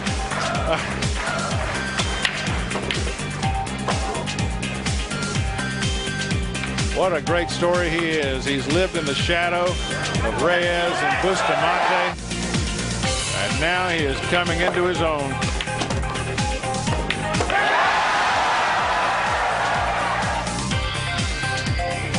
He doesn't have the quiet eyes of Reyes, doesn't have the flamboyance of Bustamante. He's his own man, plays his own game. He hasn't tried to copy anyone. He's got a stroke and a grip and a stance that are distinctive to him. And it all comes together and makes magic. Thank you, rack 27. Ralf Souquet to break. Trailing 10 racks to 16. Some quiet then, please. But, you know, knowing Ralf Souquet, he's such a professional. He's just thinking to himself, one rack at a time, one shot at a time. Keep on plugging away. This is the shot that's done him in, this break shot.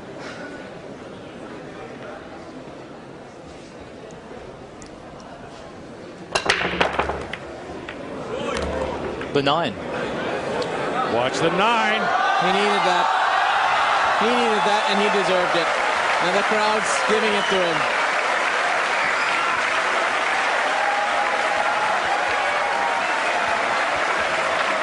Our first golden break of the finals.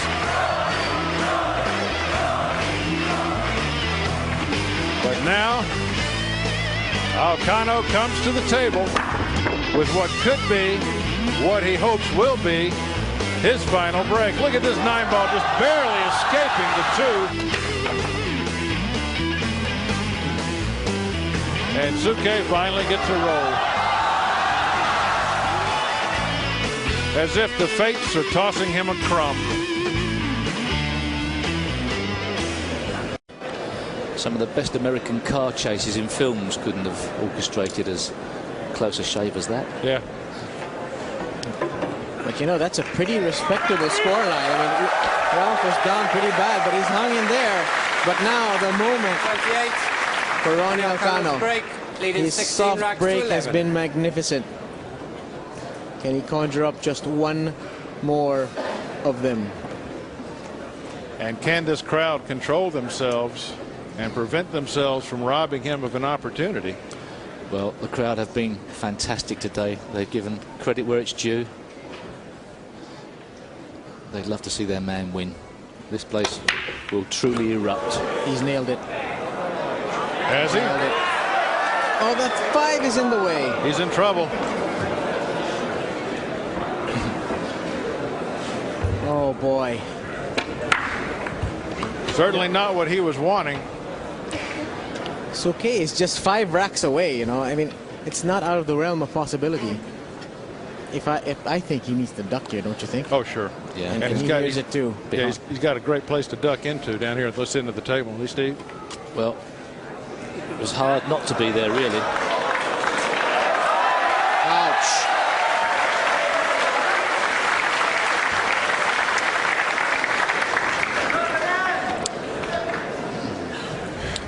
A very difficult escape. Not too sure that it is the right shot to play, but there is the possibility of pushing the... No, I don't know. No, these tactical things always... If he doesn't like the escape on the 1, and he doesn't think he can get it safe, perhaps tying the 2 up, but perhaps not. I don't... Yeah, it's so easy then to break it out open, so... He's got to be a really good tie-up to do something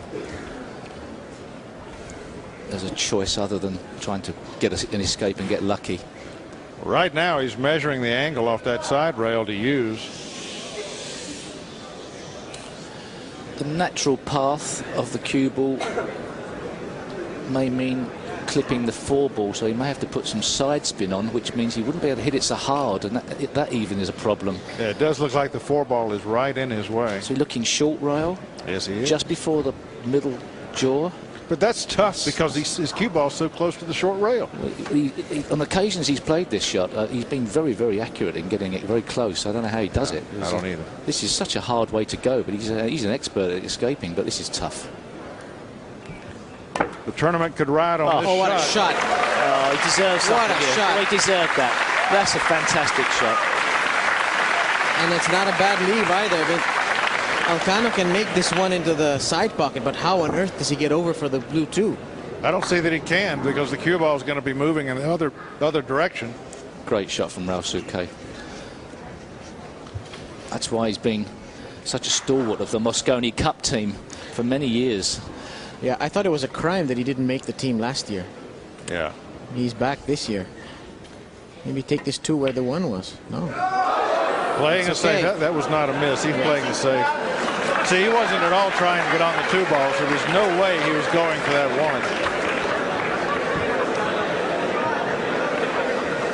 1. Just teasing the crowd. Just teasing them. Please. Yeah, some in the crowd thought that was a miss, but that was a make. Did you think I played that? Yeah. I think I played a pot that? You fool. Well, I think he was worried that it might have fallen. Okay, what do you do here? Ralph, have a smash at it if you could get enough action on it. 1-9 combination, win the next rack, put your opponent under pressure. Be too good to be true. Yeah, it would be. Cinderella story. Not too sure. But, you know, he's got to hit this shot with some pace to create separation between the cue and the 1, so something good could happen. He can't hit it hard enough off 1 rail. He's got to hit the ball with too much side and perhaps even swerve around the 5. So it would only be a possibility to hit this hard as a 2-rail escape. I'm not sure that that's on either, because it would appear that the centre pocket would be the aiming line.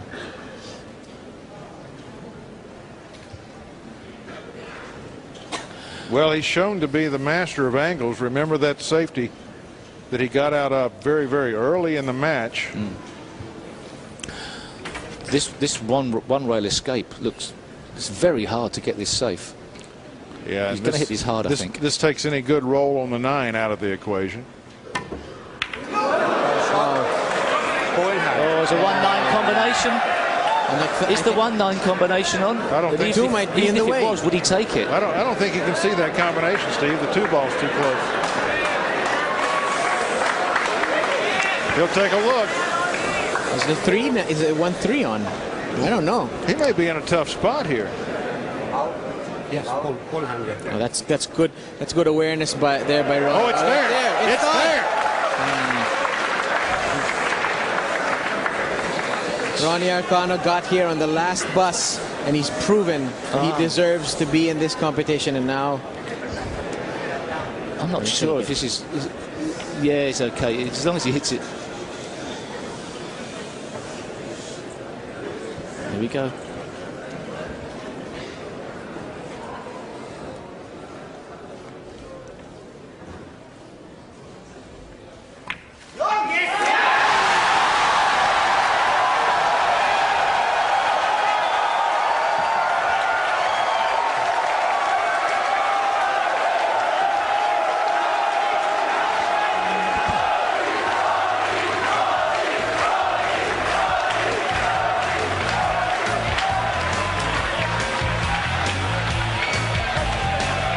The hometown boy makes good.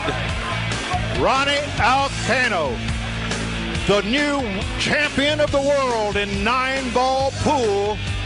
And what a display he has put on. He came with every shot he needed. He kept his opponent completely dominated. Man, oh man, what a way to finish this year's event. The Filipino dream has come true in Manila. It's Ronnie Alcano. What a name he's made for himself tonight. What a fantastic arena to do it in. Look at the crowds. They can't believe it. Presentation party, led by the chairman of Matchroom Sport, Mr. Barry Hearn.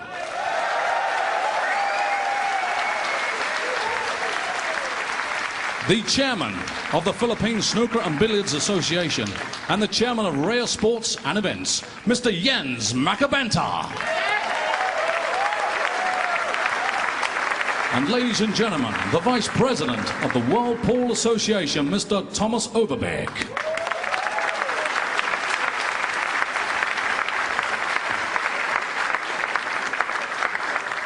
Ladies and gentlemen, would you please welcome back into the arena the losing semi-finalist from Beijing, China, Li He-win. And from Chinese Taipei, Fu Jiawei.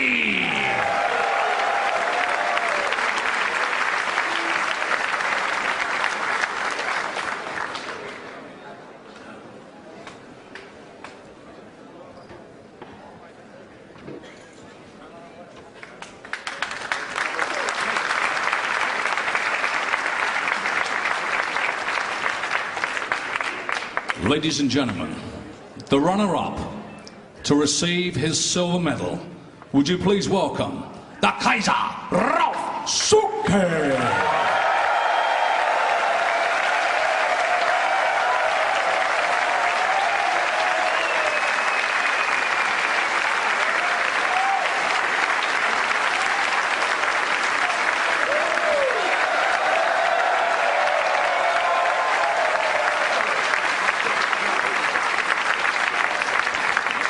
And now, ladies and gentlemen, to receive the gold medal, the coveted trophy, and most important of all, the title of the 2006 Philippines World Pool Champion,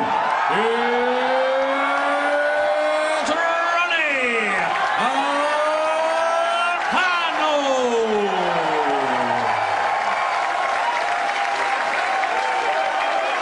The gold medal presented by Thomas Overbeck. The coveted trophy by Jens Macabenta. And ladies and gentlemen, here he is. He is the newly crowned 2006 Philippines World Pool Champion. A hero to a nation. Ladies and gentlemen, it's Ronato Alcano!